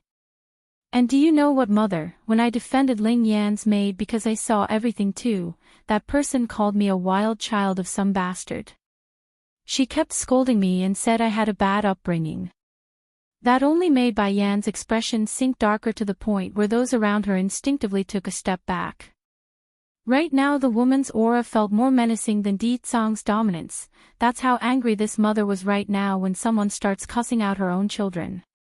Di Tsang, how come you're letting just any demon into the city? She says without ever facing her husband. Feeling the cold chill running down his back over that remark, the Demon King knew he's in trouble tonight. Without delay, he snaps at the rear guards who came with him. Who allowed this crazy old hag to come into my palace? Did I not give an explicit order that random individuals are not permitted inside? Yuan Po, the guard captain, crumbled to the ground with his knee. Sire, she was allowed in because of her passage token. She's the wife of the leopard tribe's chief. Di Tsang didn't say more to the poor demon soldier since this was his own doing. Instead, he locks onto Yu Yao, who was still shaking in one corner. That was all it took for the unimaginable to happen. When the old hag locked eyes with the Demon King, she shuddered and then released a patch of unknown liquid down her important spot, which was yellow and emitted a foul odor to the nose. How come I didn't know I've become a bastard that only knows how to raise a wild child? Do I need you to lecture my son and have you discipline him? Prostrating on the ground now, spare me, sire. I really didn't know he is the prince. I only said all those things because I was concerned about the princess. Yes, I only did everything for the princess's sake. I was afraid some unknown stranger would try to abduct her. Yes, I only did everything for the princess's sake. I am not wrong. The king should know this, he should. Thinking up to here, Yu Yao's heart eased up a little and also got a better color along the face. Huffing a grunt at that obvious lie, Di Tsang smirks and turns to his own son. Xiaoqin, the weather is getting cold. How about I have someone make you a leopard coat for the season? If one is not enough, I can have two made. Bai Xiaoqin naturally wouldn't feel turned off by the suggestion and replied with light in those eyes. Okay, I want two made, one for me and one for Ling Yan. As for her meat, I don't want to eat it. I'm sure it's going to taste bad with her personality. If that's what you want. Di Tsang ruffles his son's hair like a father spoiling their child. This scared the daylights out of Yu Yao there. Of course she would be. She's going to be skinned and turned into a coat. Why wouldn't she be? Asking for death, sire, I know my fault now. I really know it. I only did everything for the princess's sake. Yu Yao seems to have thought of something then and turned towards Muing. Inger, you tell them, hurry and tell them you pushed the princess down to the pond and that I only intervened to save her. Tell them. Muing felt wrong to begin from all those years of maltreatment, but to hear this directly from her own mother that she wants her to admit guilt, well, that's just beyond grief anymore. It's downright humiliating and insulting. Inger, how many years has it been since I heard her call me that? So she's willing to call me using that way just so I can die for her. Ha! For a moment, the poor lady who never felt motherly love could swear there's some kind of lump suffocating her lungs. That's just how hurt she was inside, and that's also the moment where any family ties she had with Yu Yao died off. She's done with her and wants nothing to do with the old hag. I did not try to murder the princess. Without looking up and half kneeling there, Muing respectfully answers without a hint of dishonesty. Sire, I've done as you instructed and cared for the princess with the utmost respect. Never have I overstepped my boundaries or tried to murder her. That speech felt like a thunderclap for Yu Yao. Pointing with fire spewing out of those eyes at her eldest daughter, this woman was seething with rage. Do you know what you're talking about? You were clearly trying to kill the princess, admit it. Don't you know you're trying to kill me by denying that? That brought a derisive sneer to Mu Ying's face. So even she knows that could warrant the death penalty. So she wants me to die for her. The friction between the leopard chief's family didn't escape those present. It's too obvious something wasn't right. Di Zhang could care less though, he only cares about his own family and that meant his precious gem of a daughter. Quiet. Bai Yan finally snapped after seeing the old hag trying to point her finger at Mu Ying. Then turning back to her own daughter with a gentle smile of cooing nature, Ling Yan, tell mother here what happened. Biting her own thumb, the peachy baby explained despite her own nervous expression, just now I was playing and accidentally fell into the pond over there, but Sister Mu Ying saved me by fishing me up. Although she's not afraid of water, but others don't need to know that. I understand then, sweetie. Giving the baby girl a rub on the head as a compliment for being brave, Bai Yan returns her attention to the woman with that hard-cold gaze. What else do you want to say? That completely went beyond what Yu Yao expected. In her view, everyone should be believing her words and not some child. What does the little princess know? She can't even walk properly. Her brain must not be functioning properly. Are you all really going to believe her? The moronic woman splutters this out without forethought. Protect the princess for a lifetime. 1. Handing over her daughter to Bai Xiaochen for caring, Bai Yan took one step forward to come before Yu Yao's figure. Her eyes are menacingly cold when glaring down at the fool. Boom! That instant, the old felt like the air has left her entire being as she shoots out like an arrow and impacting the nearest wall.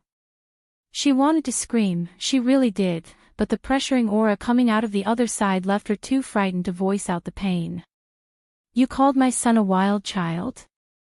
You say my daughter's brain is broken. The more she spoke, the more dangerous Bai Yan's face was becoming. It's like she's no longer a human being, but a creature from hell itself. She regrets it. At this moment Yu Yao regrets everything she's done for one thing. The only reason she said those things aloud earlier was because of fear and jealousy. She didn't really mean to let everyone know her true thoughts. But what's done was done, there's no turning back over what has left her mouth. Gulping hard, Yu Yao kept shaking her head as she scanned the area for help. But not one look coming her way said they would, which eventually caused this old hag to turn back to Mu Ying. Inger, the princess always trusts you, help me beg them. I don't want to die, I really don't want to die, only you can help me. Mu Ying didn't budge though, she remained still and stood beside the peachy baby's side with that sarcastic smirk. You wanted me to die back there, why should I? You wanted me to die back there, why should I? Ah. Originally the old hag wanted to say some more to make her case, but the sharp pain coming out of her arms sent her screeching in pain. It was Bai Yan's doing, she snapped the other person's bone with her grip. Mu Ying, save me, you save me, or I will not let you end well either. I will expose you to everyone, I will expose you. When it came to the last part, her words were deliberately repeated and tone increased to emphasize the point. Mu Ying on the other hand continued to ignore her words, only looking to one side without speaking. She didn't do anything wrong, so what was there to fear? Queen, please spare me, I can tell you who is making all the rumors. It's all Mu Ying, she spread those rumors around. Her purpose is to promote herself into the consort position, that's why she got close to the princess, she wanted to use the girl to get to the king. Yu Yao splutters this all out through grits and stone. Mu Ying was absolutely flabbergasted at the shamelessness of her own mother. Even to the end, she would rather have me die instead of Mu Shui. We're both her daughter, how can she be this biased? Closing her eyes, the faithful maid seems to have come to a decision after a long second of silence. My queen, I am guilty. Yu Yao actually fell silent in that moment, as was everyone else present who were equally as stunned by that admission of guilt.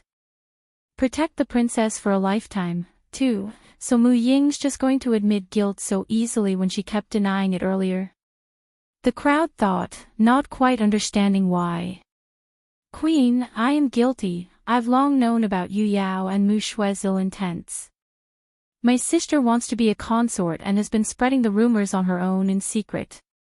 If you need proof, then you can go ask the demon soldiers that brought us into the palace. They were also present when my sister first started those lies. Yu Yao's expression completely changed after that, her voice growing insanely angry. However, Bai Yan's pressuring aura instantly shuts the old hag up again, so she stops interfering. Without the interruption, Mu Ying continues her story. I know my crime is deep, Your Highness, but I couldn't bring myself to oust my own family back then.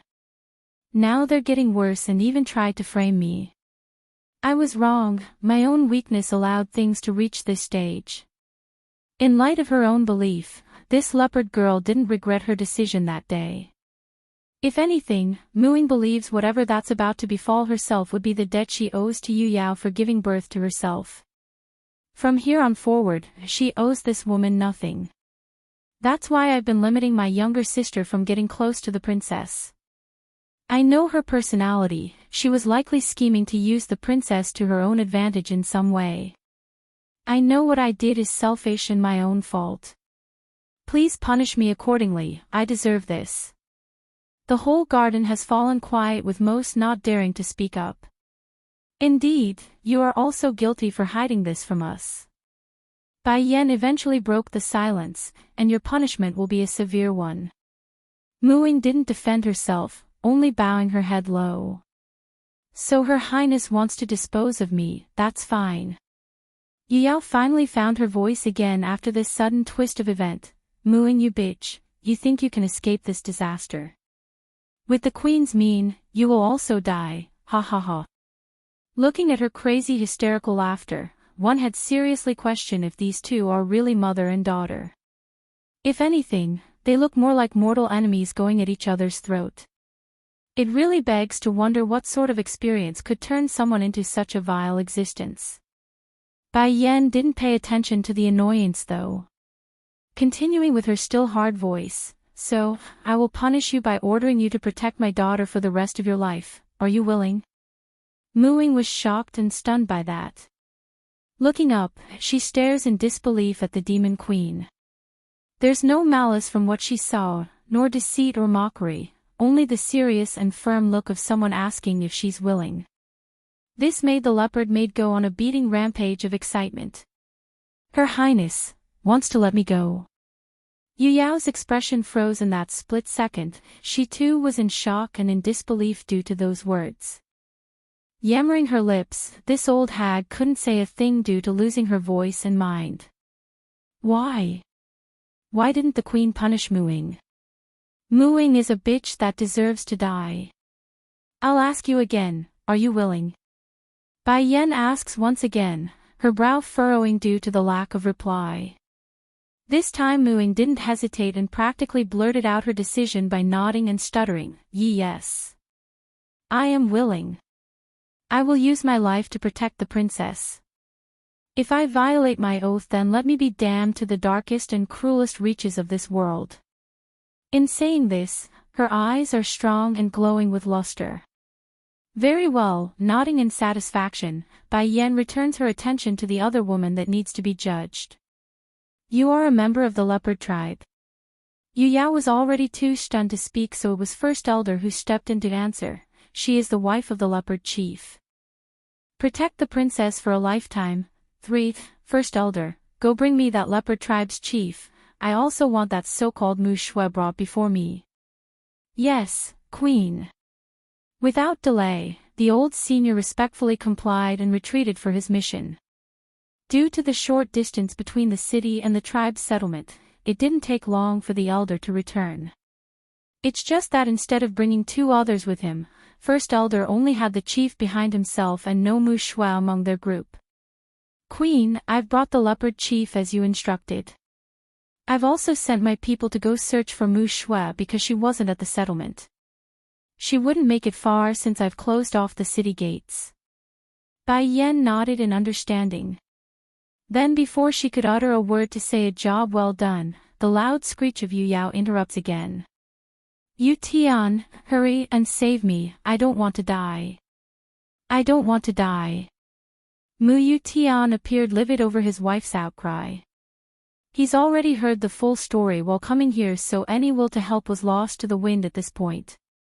Seriously, it's bad enough to scold the royal family's children, but to push their eldest daughter to death as a scapegoat? Just thinking of that idea brought chills to this leopard chief's spine. He's been sleeping with such a vile woman, how could he not? Inhaling deeply, Mu Tian takes to the knee without ever looking to his wife's way. King, Queen, I have already heard the full story from First Elder, I won't have any objections if you wish to deal with her as you please. Yu Yao was shocked by her husband's statement. She thought no matter what the man would try to save her at all costs, instead he gave her up so readily. Did you forget your vow to me, Yu Tian? You said you will love me for the rest of my life, why are you abandoning me now? Why? The old hag shrieked, the pain in her arm causing that face to distort into an ugly mask. Smiling bitterly as he faced the woman, you are asking me why? Did you forget how you've treated Inger all along? I thought you are only biased to Schwer because she's the youngest, but to think you would try to push our eldest daughter into the burning ember, I can't believe you. Now you actually have the audacity to offend the royal family and drag the entire tribe down with you as a gambling chip. After saying that, the chief had to take in a huge deep breath in order to keep himself in check, otherwise he might just run over there and strangle his own wife. Yu Yao once again collapsed after being scolded by her own husband. Clenching that fist, this old hag was in absolute despair now that her last hope was crushed. Perhaps it's the bond of being husband and wife for so many years, but Mu Yu Tian did end up making a pained face once he heard that thud of her falling. Turning around again with frustration, King, Queen, I know I am in no position to ask for anything, but can you give her a swift death when doing so? Bai Yan looked at the leopard chief and said nothing else, neither agreeing or denying with her action. However, her next maneuver told everyone it's not going to end well. Seeing the demon queen coming closer and closer towards herself, Yu Yao could no longer keep her body steady and crawled against the wall. I can give you a swift death, but you scold my son and abuse my daughter, for that, I will cut off your tongue first as punishment. She couldn't even bear to scold them herself, so how could she allow others to discipline them in her place? For that reason alone, Bai Yan's going to dish out some notable punishments so others in the future wouldn't even think about going down that path. Protect the princess for a lifetime, no, but that's all Yu Yao could utter out there. What followed next was the sight of blood surging out of a wound along her chest as the blade pierced right through that body. That's the price of insulting my children. Bai Yan says, her voice hard and cold. That's the price of insulting my children. Tears of regret came pouring out of the old hag's eyes. She wanted to mutter something in her dying state, but she was done at this point. There's nothing left holding her life in, which could be seen when her head fell downwards and hitting the ground. Although Muing has lost all love for this despicable mother of hers, but watching the very person who gave birth to herself still felt like a sting to the heart. Is it worth it? All of this? The maid inwardly asks. Mu Yu Tian also had a change of expression once his wife finally breathed her last breath. The leopard chief thought he could be indifferent, but when seeing the very woman whom he shared a bed with for all these years go like this, he just couldn't bear being so heartless. Emotions converged like a tidal wave that brought him to the brink of tears. Even so, despite his wish to do something, which was already too late, the leopard chief also knows the peaceful life he and his tribesmen are enjoying now are all thanks to the demon king and his followers. A choice between his own wife or the entire tribe's welfare, Mu Tian knows he has no choice in the matter. King, Queen, is there anything else you need of me? Turning to the person, Di Tsang's reply was frosty and hard. I want your daughter Mu Shui here before me, go find her. A slight tremble shook the chief's body, but he kept his head down and complied nevertheless. Yes, sire, I will go find that unfilial daughter of mine. Then go. With the go-ahead, the chief arched his fist and left without complaint. Easing up along the face again, Di Tsang returns his attention back to his wife. Yen, I will definitely find that Mu Shui and give you a proper answer. The promise was not only to his wife, but also to himself. Seriously, he doesn't know what sort of sin he committed in the previous life, but he hates the fact that there are so many out there trying to tear his life away from Bai Yen. Now others are also framing him of adultery. Fortunately Bai Yen believes him, otherwise he would be crying right now and screaming. Mama! Di Ling Yen suddenly breaks free of Bai Xiaoqin's arm and sped over to Bai Yan's side, a whole world apart from her previous way of walking. Hold, I want Carrie. Without denying her daughter's demand, Bai Yen happily bent down and lifted the peachy baby up from the ground. I love you the most, Mama. Giggling with glee, Di Ling Yan's untainted voice was like a breath of fresh air along this garden. It's crisp and pleasant to the ear, a stark contrast to the dead body currently lying not far away from the group. Then Ling Yan, what about Papa here? Di Tsang asks with a huge smile of his own. Back when they were staying at the Sky Mountain for the first year of the twins' life, it was this demon king who mostly took care of the children's daily necessity. What bothers him was the fact that the kid still preferred his wife over himself. That's something he couldn't figure out why. Bai Xiao has come. 1. Mama's body smells nice, I like her more. Papa though doesn't smell nice, so I don't like hugs from Papa. Di Tsang's face instantly went black, which didn't escape Bai Yan's sharp sight. Why does our children all turn their backs on you? Are you doing something behind my back that makes them not like you? That remark only made the Demon King's expression go even blacker to the point it's bordering on distraught.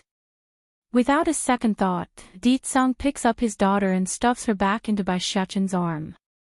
Once done, he possessively pulls his wife into his own arms to announce ownership. It's enough as long as I have you. This girl, her older brother can take charge of her. How dare they all turn their back on me? Don't they know who is the one that changed their diapers? Di Ling Yan's eyes promptly got all watery and red there. Making an aggrieved face while facing Bai Yen, Mama hug, I want Mama to carry me. Locking eyes with his oldest, Di Tsang didn't want to budge. Xiaoqin, go take your sister away to play. The steam bun immediately puckered up his lips in displeasure as well. Baddie father wants to occupy mother's time again. Do you want more little sisters or not? Di Tsang's tone sank into that of a threatening version. I already have Ling Yan. Bai Xiaoqin counters without backing down. If it was before, then the steam bun would surely yield to his old man's threat. However, that has changed following Di Ling Yan's birth. He doesn't need to worry about not having a baby sister anymore. Smirking at his boy's refusal, if you bring your sister away to play, then I won't make you manage the demon realm in the future, otherwise. This sentence completely sent Bai Xiaoqin into a steaming fit. Imagine a fox having its hair raised up like a huge fur ball. That's how flustered the kid was right now. You can't go back on your words, Baddie father. You clearly promised me that Jean Tian will be in charge of that. Sneering like an evil villain, when did my promises ever count? If you don't listen, then I will take back what I said. Stamping his feet in frustration, the steam bun angrily stares off with his old man until he eventually caved and turned to his only support. Tearing up, Mother, Baddie father is not keeping up his promise to me. Do you not love me anymore now that you got new babies? How could Bai Yen not melt under that face from her son? Turning to stare at her man-child, that's right, you promised him, how can you go back on your own words? Di Tsang's mouth twitched over that. Clearly, he's forgotten something crucial, and that was the rascal had backup in this family. Yen, listen to me, no need to explain. It goes without saying that when you promise your child, you have to fulfill your promise. What's more, it's fine for Jin Tian since he's small, we can instill the idea into him through repetition. However, you can't do that with our eldest Ditsang. Molding their children from a young age to become a ruler wasn't a difficult thing, the difficult part was convincing them to stay put on that throne. For Bai Xiaochen, who has already reached an age where he knows a lot about this world, deceiving him would only create more issues along the way. What if he suddenly abducts from the throne and refuses to go back on it after seeing the rest of the family constantly going out to travel and play? After giving her reasoning, Bai Yan then turns to the steam bun. Xiaochen, you need to remember, you are the eldest. If your younger brother doesn't want to be the demon king, then that position falls on your head. Originally the kid was full of excitement since he's getting help, but after that comment, his face instantly collapsed into a depressed frown. But, flashing a smile along her eyes, if you can cheat your little brother into the position by constantly teaching him to do so, then me and your father here won't have an opinion on the matter. Bai Xiao has come, too. A visible light blooms from within Bai Xiaochen's hopeful eyes after hearing Bai Yan's suggestion. I understand, mother. Come Ling Yan, we will go find your brother Jin Tian to play. When saying this, the boy's face was all red due to the excitement he had over what he has planned. Mother is right, Jin Tian is young still, he won't understand what's going on at all. I can easily manipulate him onto that throne. And with his IQ, he won't understand for at least a few more years. By then it will be too late for him, Kakaka. Looking at the way their prince was sprinting away with the princess in tow, First Elder and the rest of the palace staff were just flabbergasted. Why does it look like the throne to the demon realm is some unwanted prospect? Do they not know there are many demons out there who are constantly dreaming of that position? What are you all still standing there for? Bai Yan asks with furrowed brows after seeing the dazed faces. Hurry and go search for that Mu Shui, I want her before me. Also, Mu Ying, you are not allowed to leave my daughter's side from this point forward, nor are you allowed to let her leave the palace grounds, you understand? Yes, my queen. Complying by taking a half bow, the leopard maid didn't resist and respectfully answered. At the same time, somewhere over in the manor where the leopard chief was staying, Mu Tian rushes inside and snaps at the nearest attendant. Is Mu Shui back yet? If she comes back, then tie her up and bring that girl to me.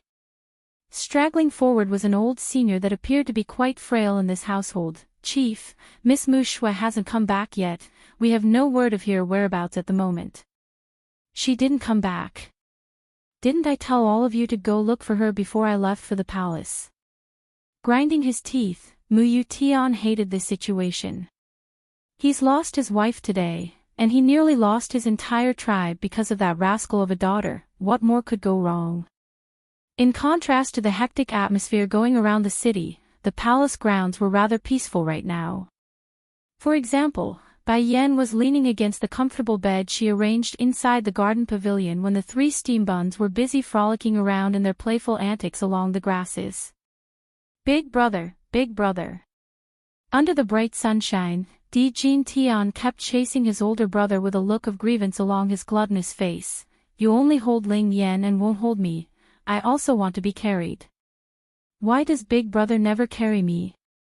Is it because Ling Yan is cuter? That's why big brother doesn't like me. Or is it because I'm too greedy during dinner? Does big brother not like greedy kids?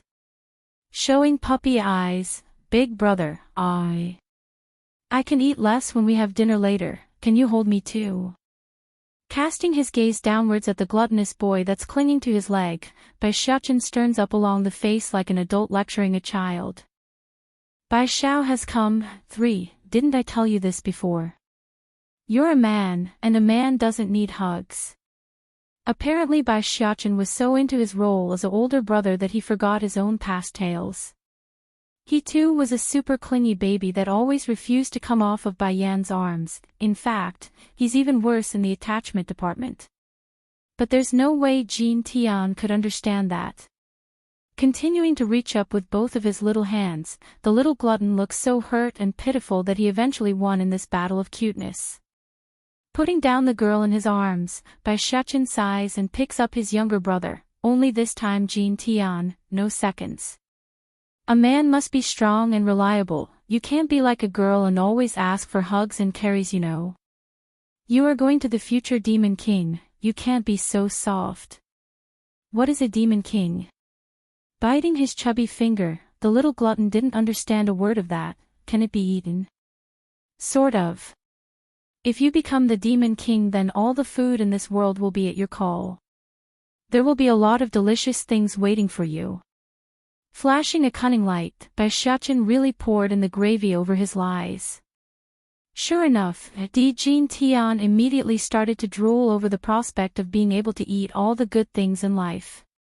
Showing a determined face at the thought of food, then I want to be the Demon King, I want to be the Demon King.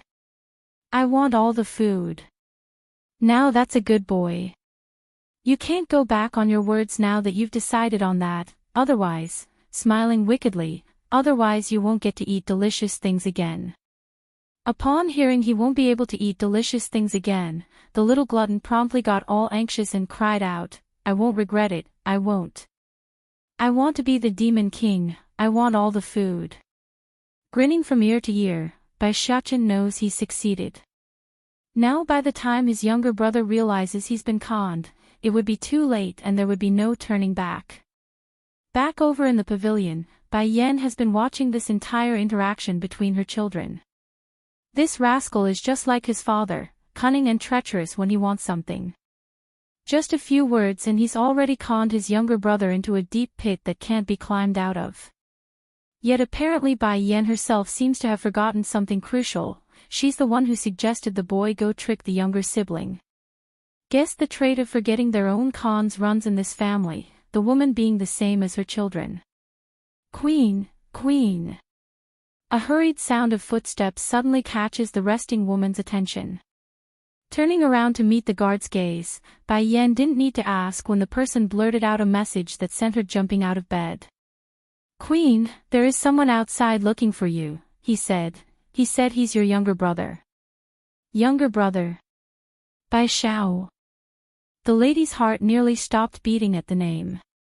Uncle is here. Bai Shuchen had also run over after giving up on teasing his younger siblings. Big brother, what is an uncle? Di Ling Yan asks from one side after hearing the boy. Uncle is the younger brother of our mother. He is one of the most important people in this world to mother, so you two must not forget our uncle, okay? The steam bun lectures the two babies with a serious face. Quick, take me to him. Bai Yan didn't have the patience to wait and decides to go to Bai Xiao instead.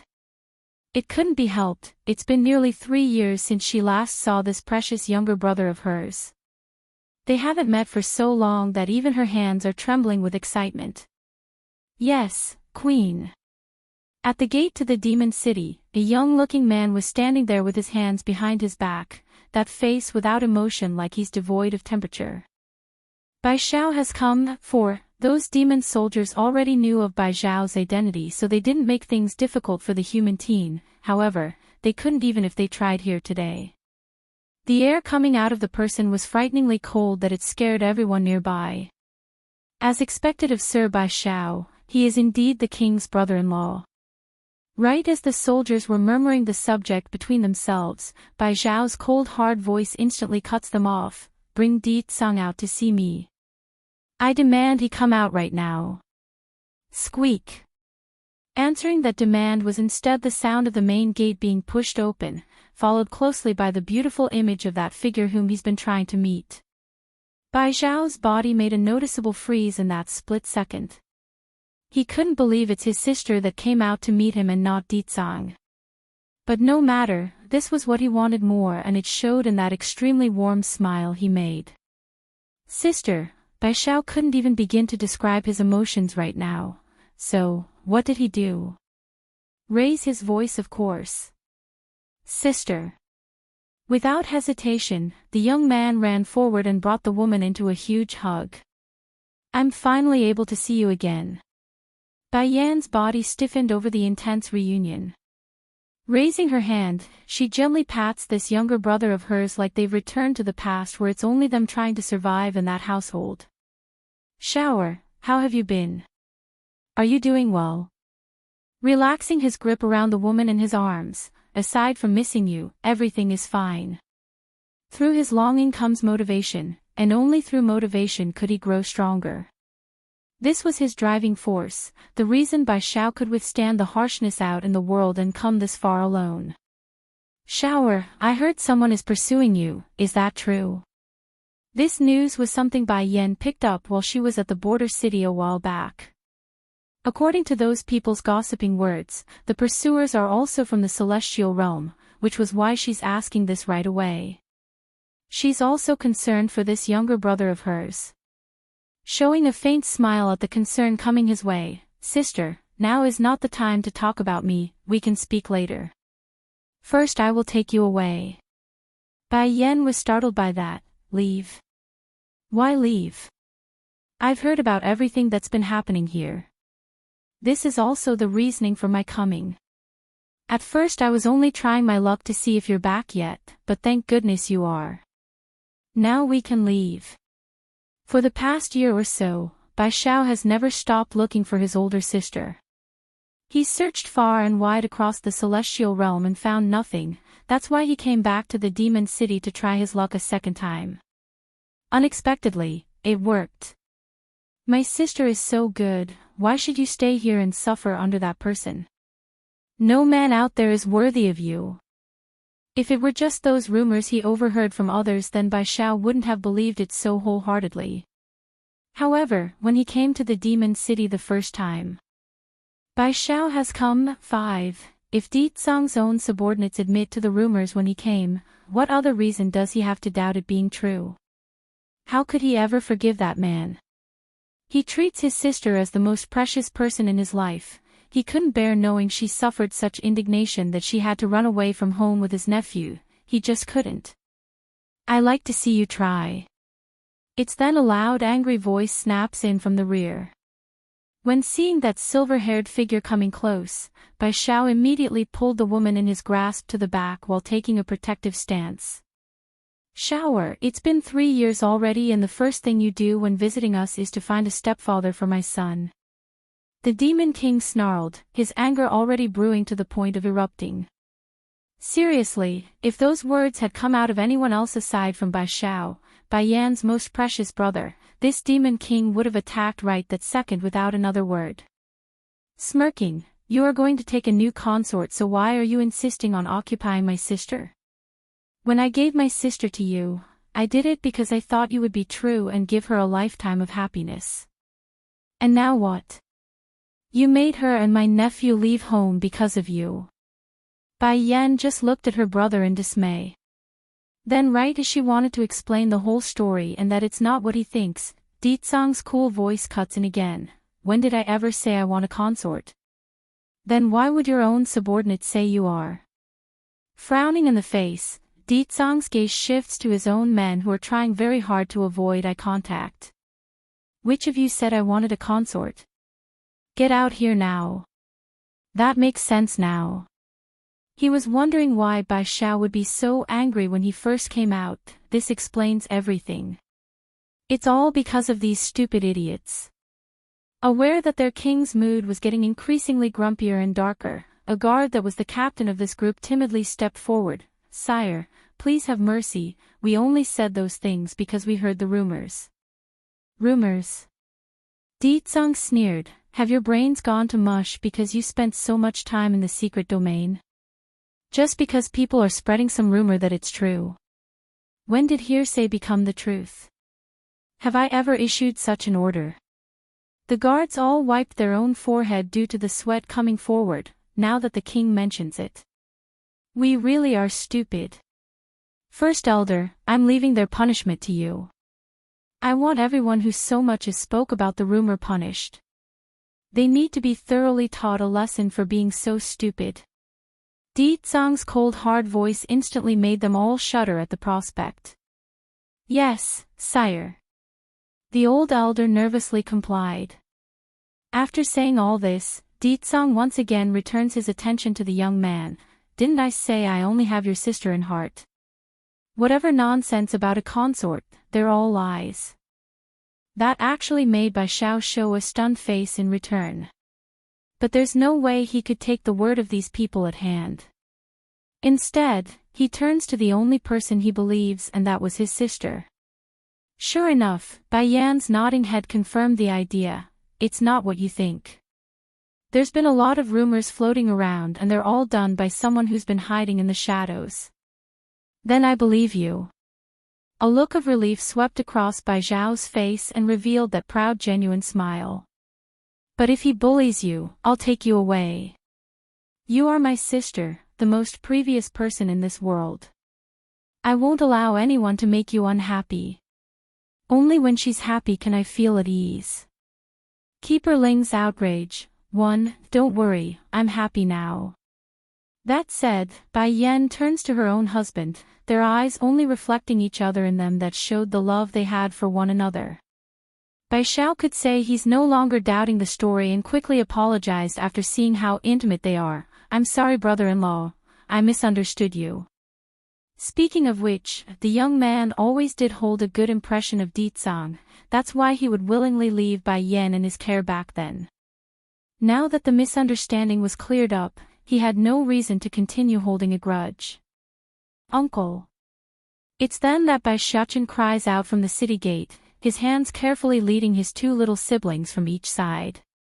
Bai Xiao would of course be happy to see this nephew of his after so long, but he's even more happy when his eyes landed on the two unexpected surprises. Without ado, he sprints over to give the boy a huge hug. Uncle, I miss you so much, do you also miss me? The steambun asks, his face smiling right up to the eye. Smiling as well, but a look of surprise. Of course I miss you, how can I not miss my favorite nephew? But then Xiaochen, how come you don't look a day older than when I last saw you?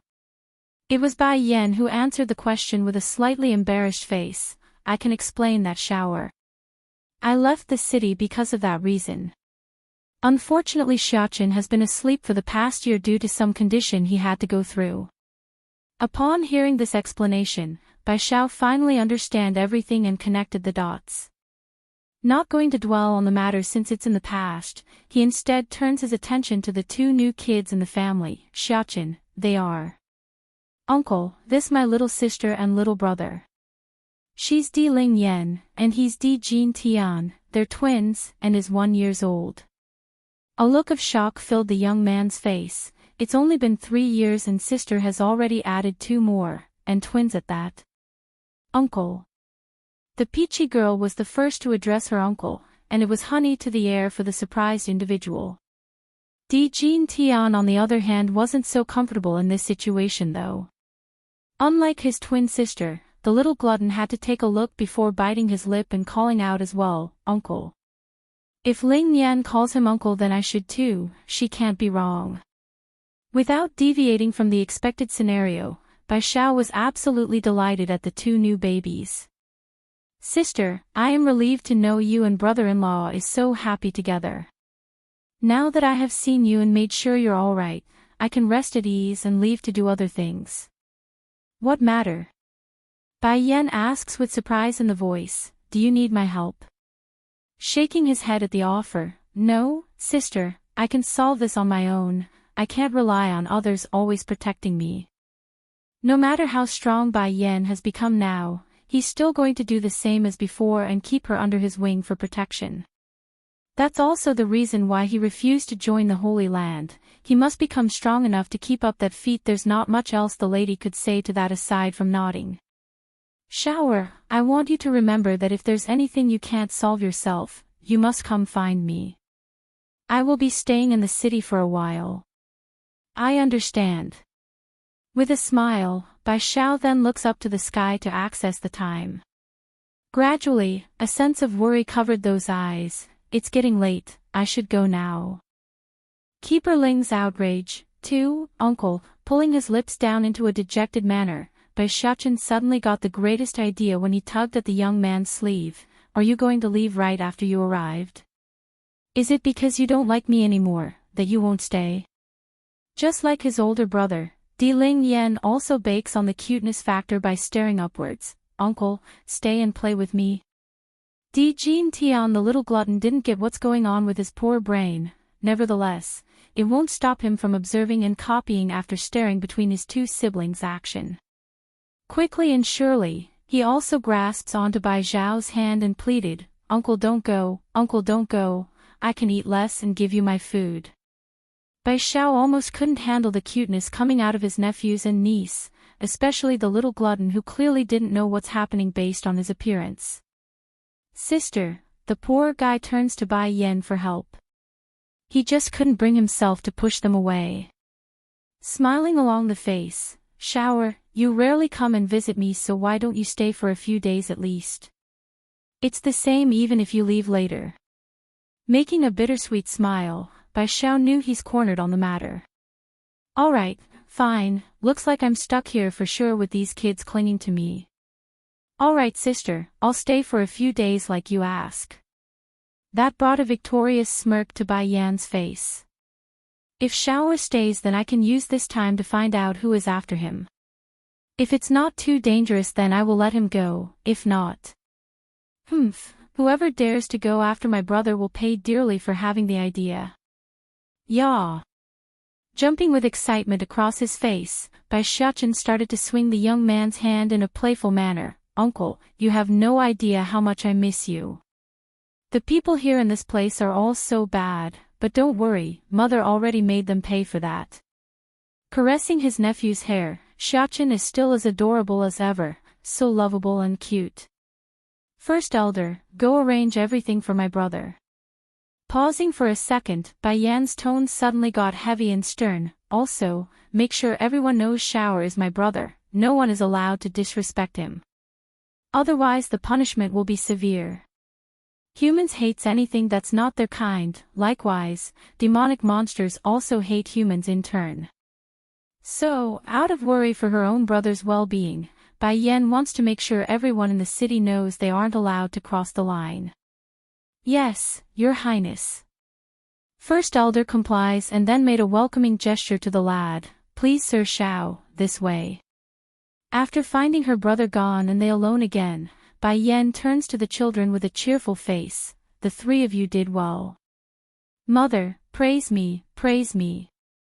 Ling Yan was the most vocal and the first to run into her mother's arm. That face said it all, she wanted to be pampered. Ling Yan is awesome. Those words instantly brought a giggle to the peachy girl's face that was wiggling in Bai Yan's arm. Mother only praised Ling Yan, I also want to be praised. It's then Jin Tian the little glutton also joins in, his proud face showing he also wanted to be pampered. Jin Tian is also awesome. That said, Bai Yan uses her other arm to lift her second son up for a smooch. You did well in making your uncle stay. Now I need all three of you to keep him here, the longer the better, understand? Mother here needs to find out what's happening with your uncle. Keeper Ling's outrage. 3. In that split second where her mood turned negative, Bai Yan unintentionally released her murderous aura, which in kind scared the daylights out of her two children in her arms. Is mother unhappy? Why does she look so scary all of a sudden?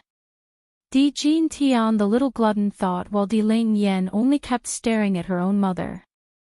Ling Yan, Jin Tian, I'm sorry I scared you. Realizing her mistake, the woman quickly recovers her composure and donned a heartwarming smile. The two of you go play with your older brother now, but do not leave the city under any circumstances, okay? This was her way of making sure those from the Celestial Palace couldn't get to her daughter. Yes, mother, I know what to do. Bai Xiaochen was the one who answered the order. His face also appearing quite serious because he knew what Bai Yan meant by that last bit. I will protect my sister and not let those evil people get to her. Good. Pleased by that, the woman lets the two soft buns from her arms down and shooed them over. Go ahead and take your sister and brother, you are in charge of them while me and your father aren't around. Okay mother, Bai Shuchen reaffirms his own status with a nod, vowing inwardly to protect his little sister from everyone. Back over in the Celestial Palace, Keeper Ling and Keeper Zun had just walked through the main gates when they were bombarded with the ruined image of their home. For a while, the pair were utterly speechless as they stood there, silent with teeth clenched. This pause continued until someone called out to them. It was Keeper Yellow who had finished cleaning up the backyard when the old-timer saw who has returned. Unexpectedly though, instead of a greeting like the person expected from these two, Keeper Ling completely erupted and lost his cool as Bai Yan's words echoed in his brain.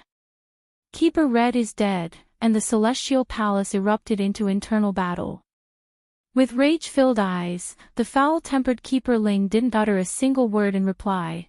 All he did was raise a fist and send it flying into his opponent's chest, sending Keeper Yellow stumbling backwards in shocked pain.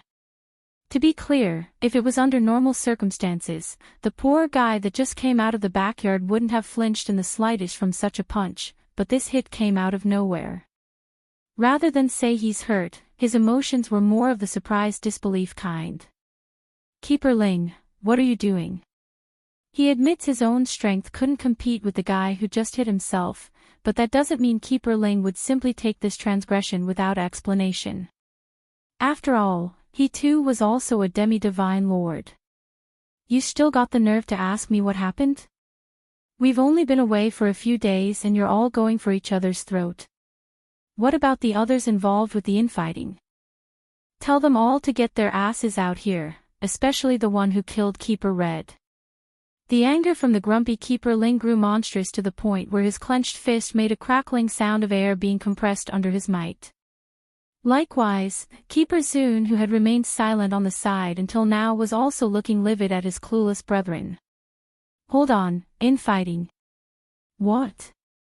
Keeper Yellow stumbled for a response due to the weird claim. It's too much for him to process. When did the Celestial Palace attack each other? What the hell is Keeper Ling talking about?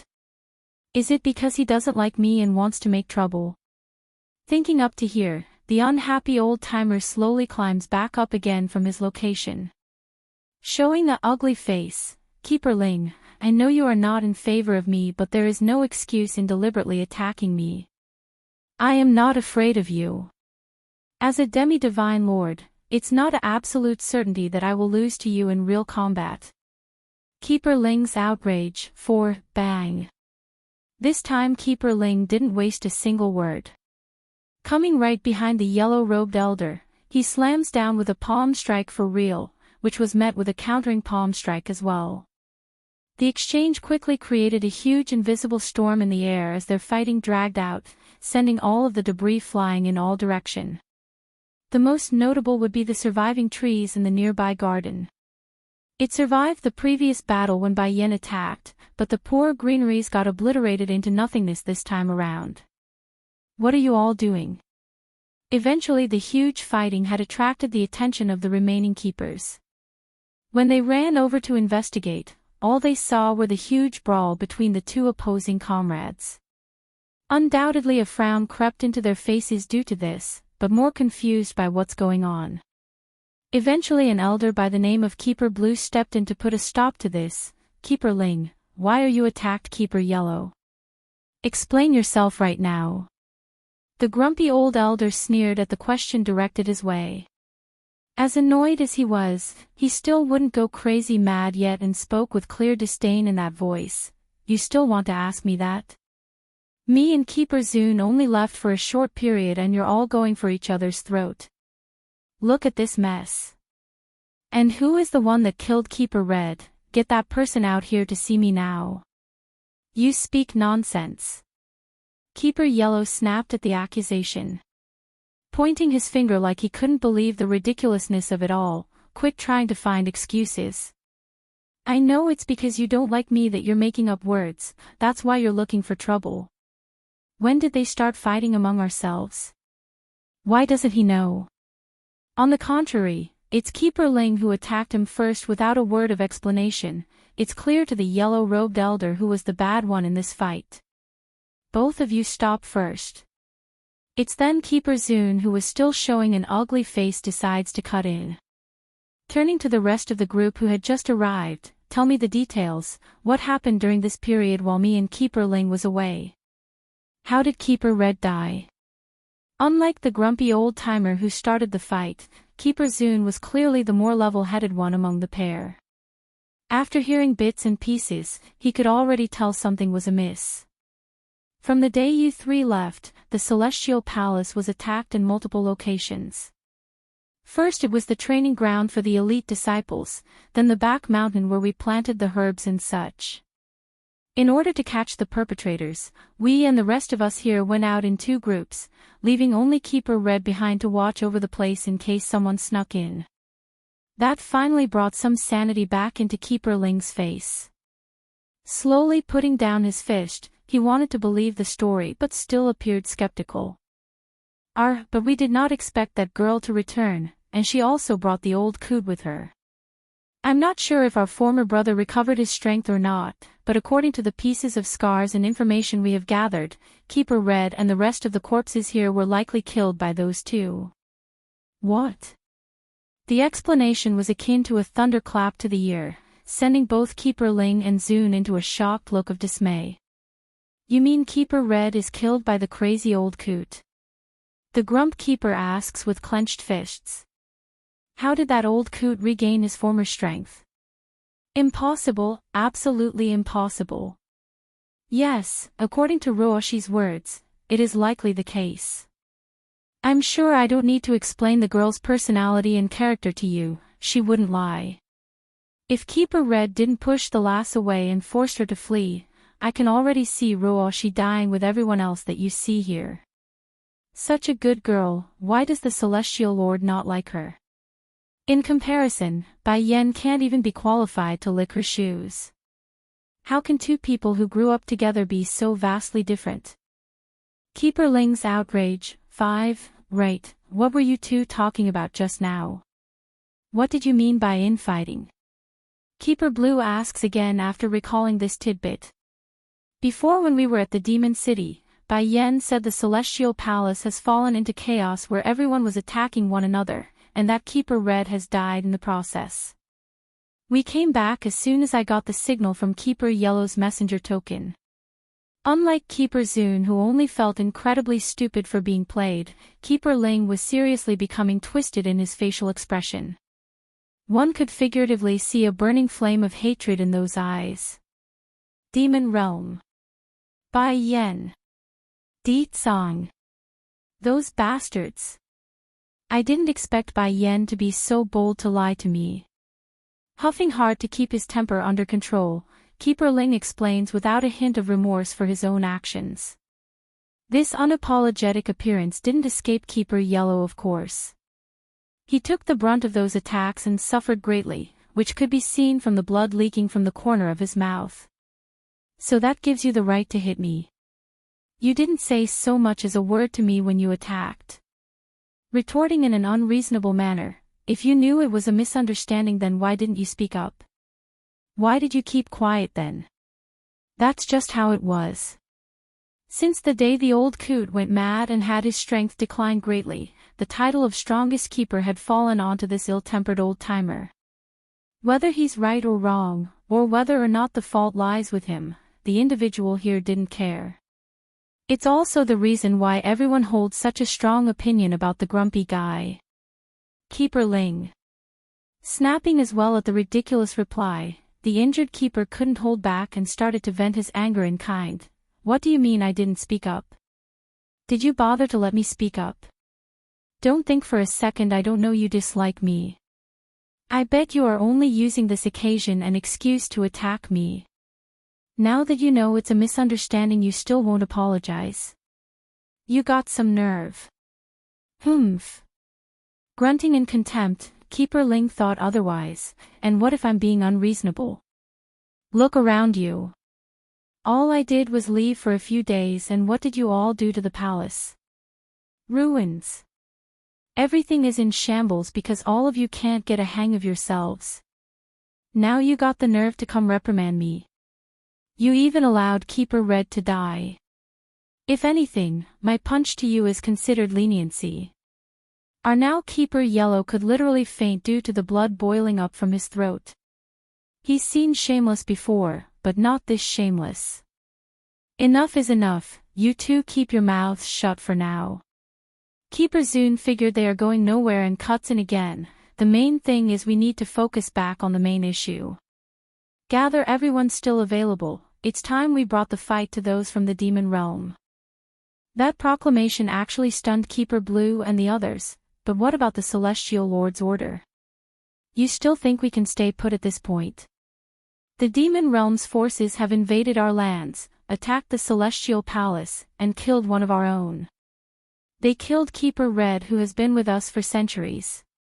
Order or no order, the line has been crossed. If it were under normal circumstances, they would never disobey Chewy God's order, especially Keeper Zune who was the kindest of the bunch. However, it's also because of his kindness that the old elder decides to go against his liege's order. For the sake of this world, he must, his heart demands of it. Continuing to go over the next course of action, now then Keeper Ling, while we continue to search for the Lord by sending our people out, we also need to make preparations for our fight with Di Tsang and Bai Yen. I can tell by now for certain that they will never hand over a newborn princess to us after what they've done here. Keeper Ling's outrage. 6. It's a pity though, the Celestial Lord's movements are non-stationary. When they wanted to find the man, he had already disappeared again without giving them a chance to meet. Send more people to protect Ruoshi for now. Keeper Zune frowns up, she's not having it easy. Things are clearly not her fault, yet she's trying to bear all the burden by herself. Her level of sensibleness is enough to make one ache. Such a fine girl, if only Bai Yen could learn just an ounce of her good characteristics, then maybe she wouldn't have turned out the way she did. The crowd got all quiet again, which felt eerily uncomfortable in this place. Ho!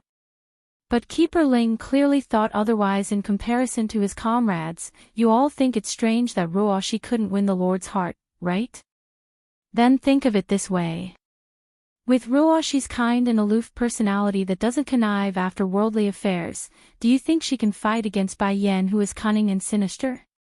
Keeper Blue was the first to react, but in the end the old-timer couldn't refute the grumpy keeper's claim. He's right, she's the type to abstain from worldly affairs. There's no way a unstained white lotus could win in a fight of deceit and cunningness. But no matter what, we will grant that girl's wish. In this world, no one is more qualified to be at the Lord's side than her. Somewhere inside a hollow grand room. Yun Ruoshi had just walked into this place when a maid hurried over to make a report of the conversation between the keepers. He's right, Keeper Ling didn't get me wrong. Unlike Bai Yen who wants everything in this world, I don't care for the worldly stuff. She wants to stand at the very top, I only want Chewy God to be by my side. However, this witch apparently forgot something very crucial in her logic.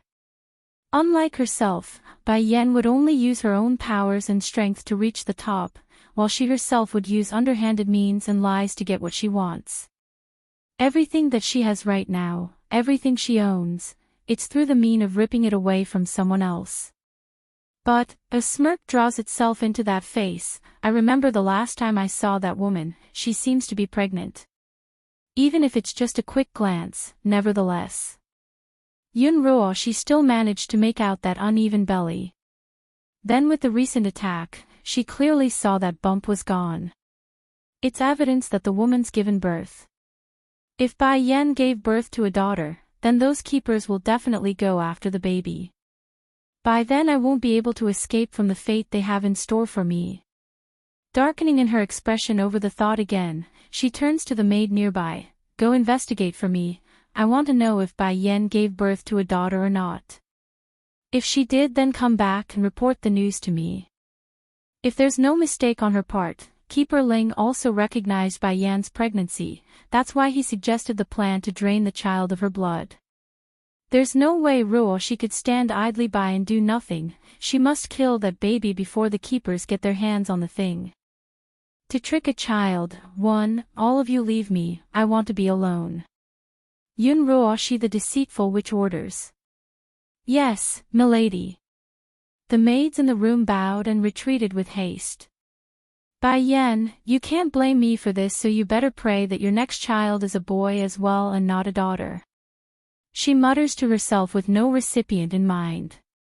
However, it's exactly then in her momentary lapse that a shadowy figure emerges from the darkness of a corner. Why are you here? A gloom instantly covered Yun Ruoshi's face once she recognizes who it was. Did I not say you are not allowed to come before me unless I call for you? Do you take my words for nothing?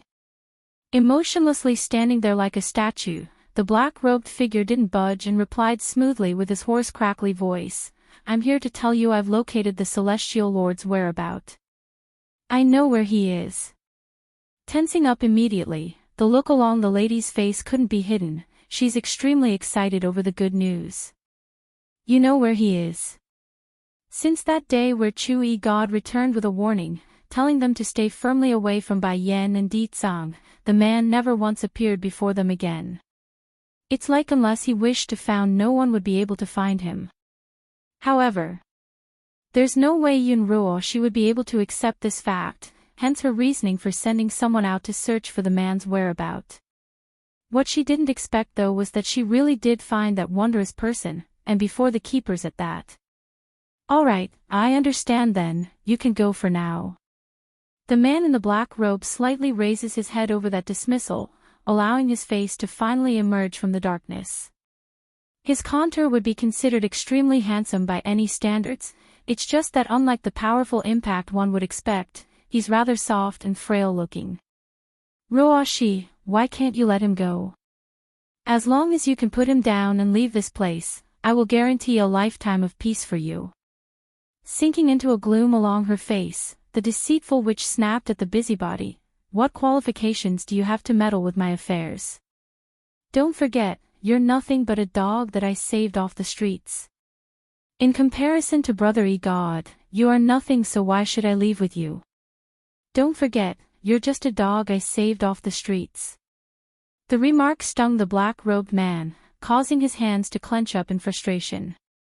Nevertheless, that struggling face eventually loosened up like it didn't faze him. I see, I'm sorry if I crossed the line.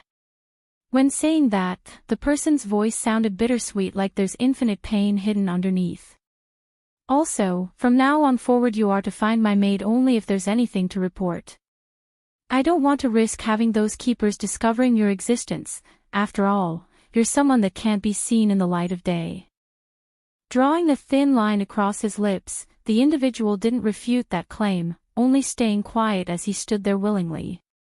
Ruoshi is right, I'm someone that can't see the light of day. So, I don't deserve to be by her side. Finally lightening up in after winning the argument, the witch continues, but you did come at the right timing. I was about to send my maid to investigate another matter for me. Since you're here, you can go in her stead. That is, go to the demon city and see if their queen has given birth to a daughter. If it's a daughter, then remove her from existence right away. To trick a child, too, the man in black went rock stiff over that order. Raising his head with shock shown across those eyes, he couldn't believe that twisted face was coming out of the lady across from himself. Ruoshi, that's a child you're asking me to kill. Showing complexity in his voice, you should know I have two rules in the people I kill. One being I won't kill the innocent and old, the other being children. Winger. The witch literally screeched, she is not a child. That baby is no more than a monster, a demonkin. You are not violating your own guidelines, so do not bicker with me, not to mention I saved you back then. Winger's heart trembled over the reminder, which causes his hand to instinctively clench up. Every time he that wants to refuse this woman's request, mainly because they're never good, he would always act this way. One being it's against his standards, the second being he's not an evil person at heart. Nevertheless, what happened in the past left too much of an impact on his heart. She's the one person who reached out and saved him from that dark, lonely place. That's why, no matter how cruel and ugly Ruoshi becomes, this shadowy man known as Winger would always appease her request. One for gratitude, the other for the ounce of warmth he got in all his life. He's never felt anything like that and clung to that emotion like a moth to fire. Leave this to me then, Ruoshi. Gradually a firm light filled Winger's eye. I said it before, I will protect your happiness in this life. Therefore, I won't allow others to destroy your happiness either. Even if this means he must destroy everything that he holds dear, including his own consciousness, this man of the darkness wouldn't care. Showing a soft gentle smile now, Yun Ruoshi couldn't ask for a better response. I know I was being a bit harsh on you, Winger, but you must understand, I'm also getting anxious as well during these hard times. Let's do this then. After this mission is completed, I will grant you one wish that's within my ability to give, and if possible, that said, a flash of murderous intent beams right out of those eyes. Kill Bai Yen if you can, kill her if you get the chance. She was very much aware of Winger's strength. If this dog of hers goes in person, he might just be able to do some serious damage to that family. If lucky, he might even assassinate Bai Yen while they aren't aware of what's going on. Pursing his lips into a thin line, the shadowy man gave one last stare to his supposed savior before finally turning away. In the end, he didn't try to persuade her anymore and disappeared into the sky. Not long after this brief encounter, Yun Ruoshi had come before the grumpy keeper. Happy in the face, Keeper Ling, you came right on time. I got wind of Brother E God's whereabout. Really? A flash of joy filled the old-timer's face, causing his eyes to shine with warmth and kindness. It's true. There's no way Winger would deceive me, so this information must be true. Keeper Ling, I ask you not force the Lord into anything he doesn't want to do. If he wished to stay outside, then please let him, and, that said, she then hung her eyes downward like a dejected maiden. It's fine if he doesn't want me, I don't want to force him into a relationship. But unlike the woman who only has the topic of love in mind, the old-timer opposite to herself didn't have the ear for it. Instead, he only heard the part about Chui God being located. Tell me now, I need to go see the Lord. No matter what, I must bring him back to the palace. In that split second, a sinister light flickers within the senior's eye, a total contrast to the delighted face he was making. If I remember correctly, Bai Yen was already pregnant before. If without accident she would have given birth by now. If it's a girl, then that's perfect, if not, then I will make sure she produces another one, and to do that we will need the Lord's help. To trick a child. 3. Demon City Street Market. Big brother, I want that. Pointing to the sugar gourd placed along one of the stalls, Ling Yen could not move her eyes away from the sweet delectable object that's hovering before herself. However, instead of smiling and happily obliging, Bai Shuchen only showed a frown once he saw the item. Ling Yen, be good, those sweets aren't good for you, it will make your teeth rot. Here, I can give you my candy beans. The boy says, trying to keep the girl in good health. Naturally, the candy beans he's referring to are Dan pills concocted by Bai Yen. Puckering up her little lips into an unhappy line, I want the candy there. Big brother, buy me candy. As always, the peachy girl always wins once those tears started to roll. There's no way the boy could refuse. Then only one, no more than that. That said, Bai Shuchen picks up his little sister and went ahead to purchase one sugar gourd. Here, Ling Yen, your candy. Immediately, a burst of delighted giggle comes out of the baby's mouth. But right as the two were about to continue shopping, a small little hand had reached over from the side to grasp at the older boy's robe. Looking down, Bai Shuchen's view was promptly welcomed by Jin Tian's baby fat face. Big brother, I also want a sugar gourd, I want to eat too. No, he unmercifully rejects the request. 3 seconds, that's all it took for the little glutton to break out into a crying fit that rocked the sky. I also want sweets, big brother bought Ling Yen one and won't buy me, wah. I also want to eat sugar gourds. Due to his belief that boys mustn't be pampered, Bai Shuchen simply stood there with an indifference face to the tantrum-throwing kid. But that wasn't to say someone else wouldn't be moved by the scene. Ling Yan was happily licking away at her own treat when she started to furrow up in the forehead. Here's second brother, you can have some, don't cry no more. Though adamant to give up the delicious stick of candy in her hands, the peachy girl still decides to share in light of knowing what fate lies ahead for the item. But you can't eat it all by yourself. You eat one gourd, then it's my turn.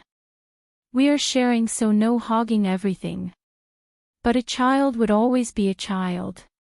The girl made sure to add this part after losing to her own desire. Sure enough, the offer was able to promptly coax the twin boy back to normal. Without a second delay, the little glutton received the stick of sweets from his sister and took a huge bite out of the first one. A luster of happiness could be seen across the kid's face in that moment. Ling Yan is so sensible. Leaning down to give the girl a smooch across the cheek, Bai Xiaochen compliments his little sister without a second thought. Giggling at the contact, "Big brother, Papa said I cannot let others kiss me along the face. I'm your brother, and we're family, so it doesn't matter. But if someone you don't know tries to kiss you, then you must reject them no matter what, okay? Make sure you remember that."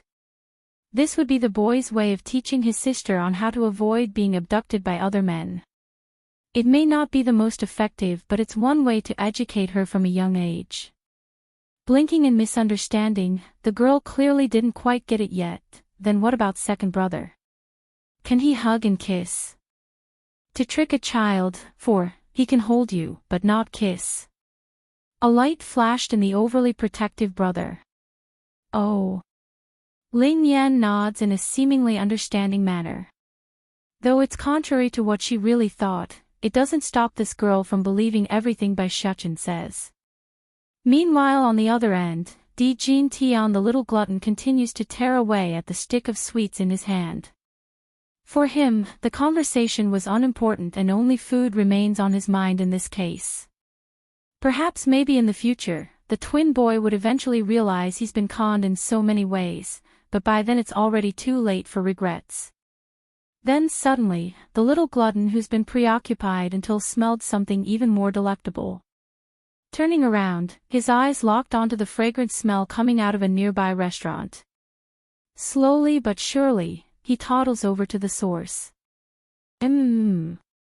Right as soon as he stepped through the door, a hand had caught him by the mouth, dragging him into one corner and out of sight. "Highness, don't shout, I won't hurt you, so please calm down." A soft voice came from the back, causing a puzzled look to come out of the boy who saw it was a stranger.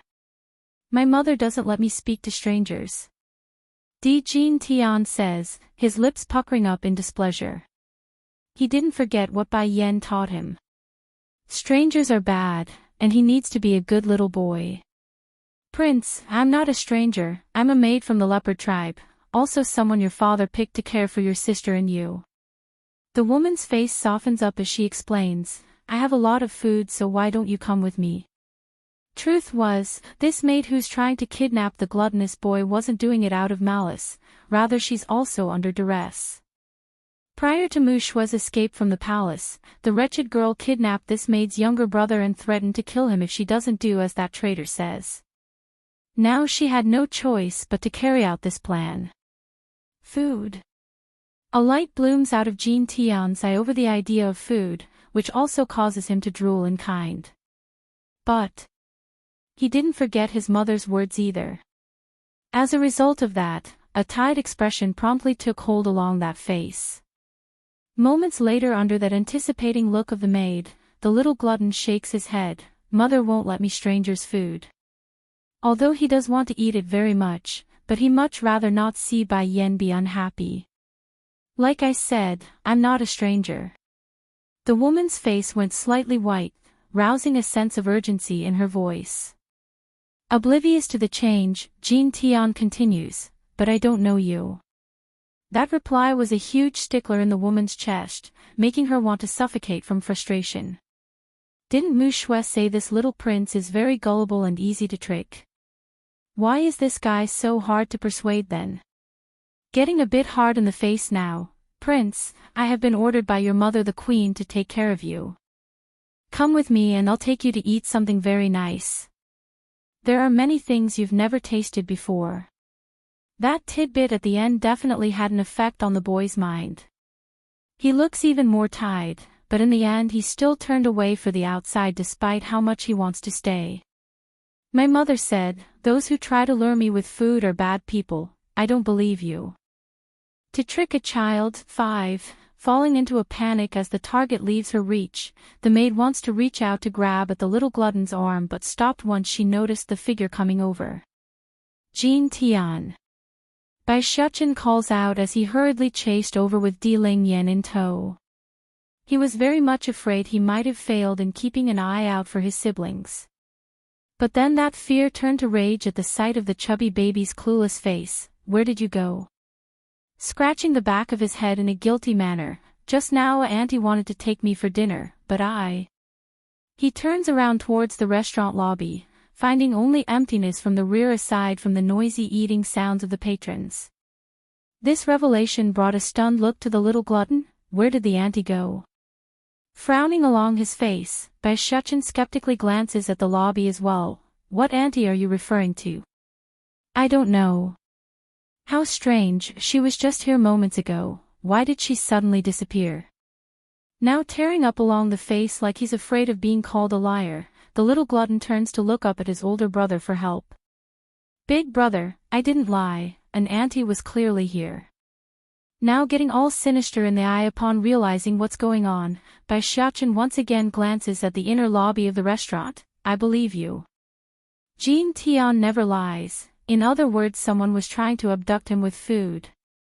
Otherwise why else would they run away once they saw us coming over?" "Big brother, do you really believe I didn't lie?" Tugging at the sleeve, Jin Tian asks again with a look that needs reassurance. Rubbing that little head, Jin Tian is not a bad child who lies, so of course I believe you. Besides, with Jin Tian's IQ, he has no ability to lie at his age. Of course, he wouldn't say that last bit aloud and kept it inside. "Come, we will go home first in case mother starts getting worried." It wasn't easy for Bai Yan to let them out to play, so he doesn't want to lose the privilege by going missing. "Then big brother, when can we go outside to play again?" Di Lingyan asks with her big baby eyes. Taken aback by the question, Bai Shuchen makes a frown along his face. "Mother won't let us leave the city." In particular was how they still hasn't located that Mu Shui. Until they are able to confirm that traitor's location and capture her, there's no way he could take these two babies out. Oh, hanging her head dejectedly, the peachy girl sounded disappointed. "This place is too boring, it's not as fun as the Sky Mountain." Looking at the three siblings leaving the restaurant, the maid who's been in hiding in the back finally came out. She didn't utter a word, only clenching that fist with a gloom hovering over those eyes. She knows what she's doing would equate to betraying the demon realm, a crime worthy of death. But compared to watching her own younger brother dying at the hands of Mu Shui, she has no choice. The boy's her only family in this world. "Don't worry, I'll definitely save you. Even if my fate is damnation at the end, I won't regret it." Just when the maid wanted to turn away to look for another opportunity, a child voice from the rear sent her jerking in shock. In that moment she could say her heart's about to fall out because she immediately recognizes who it was.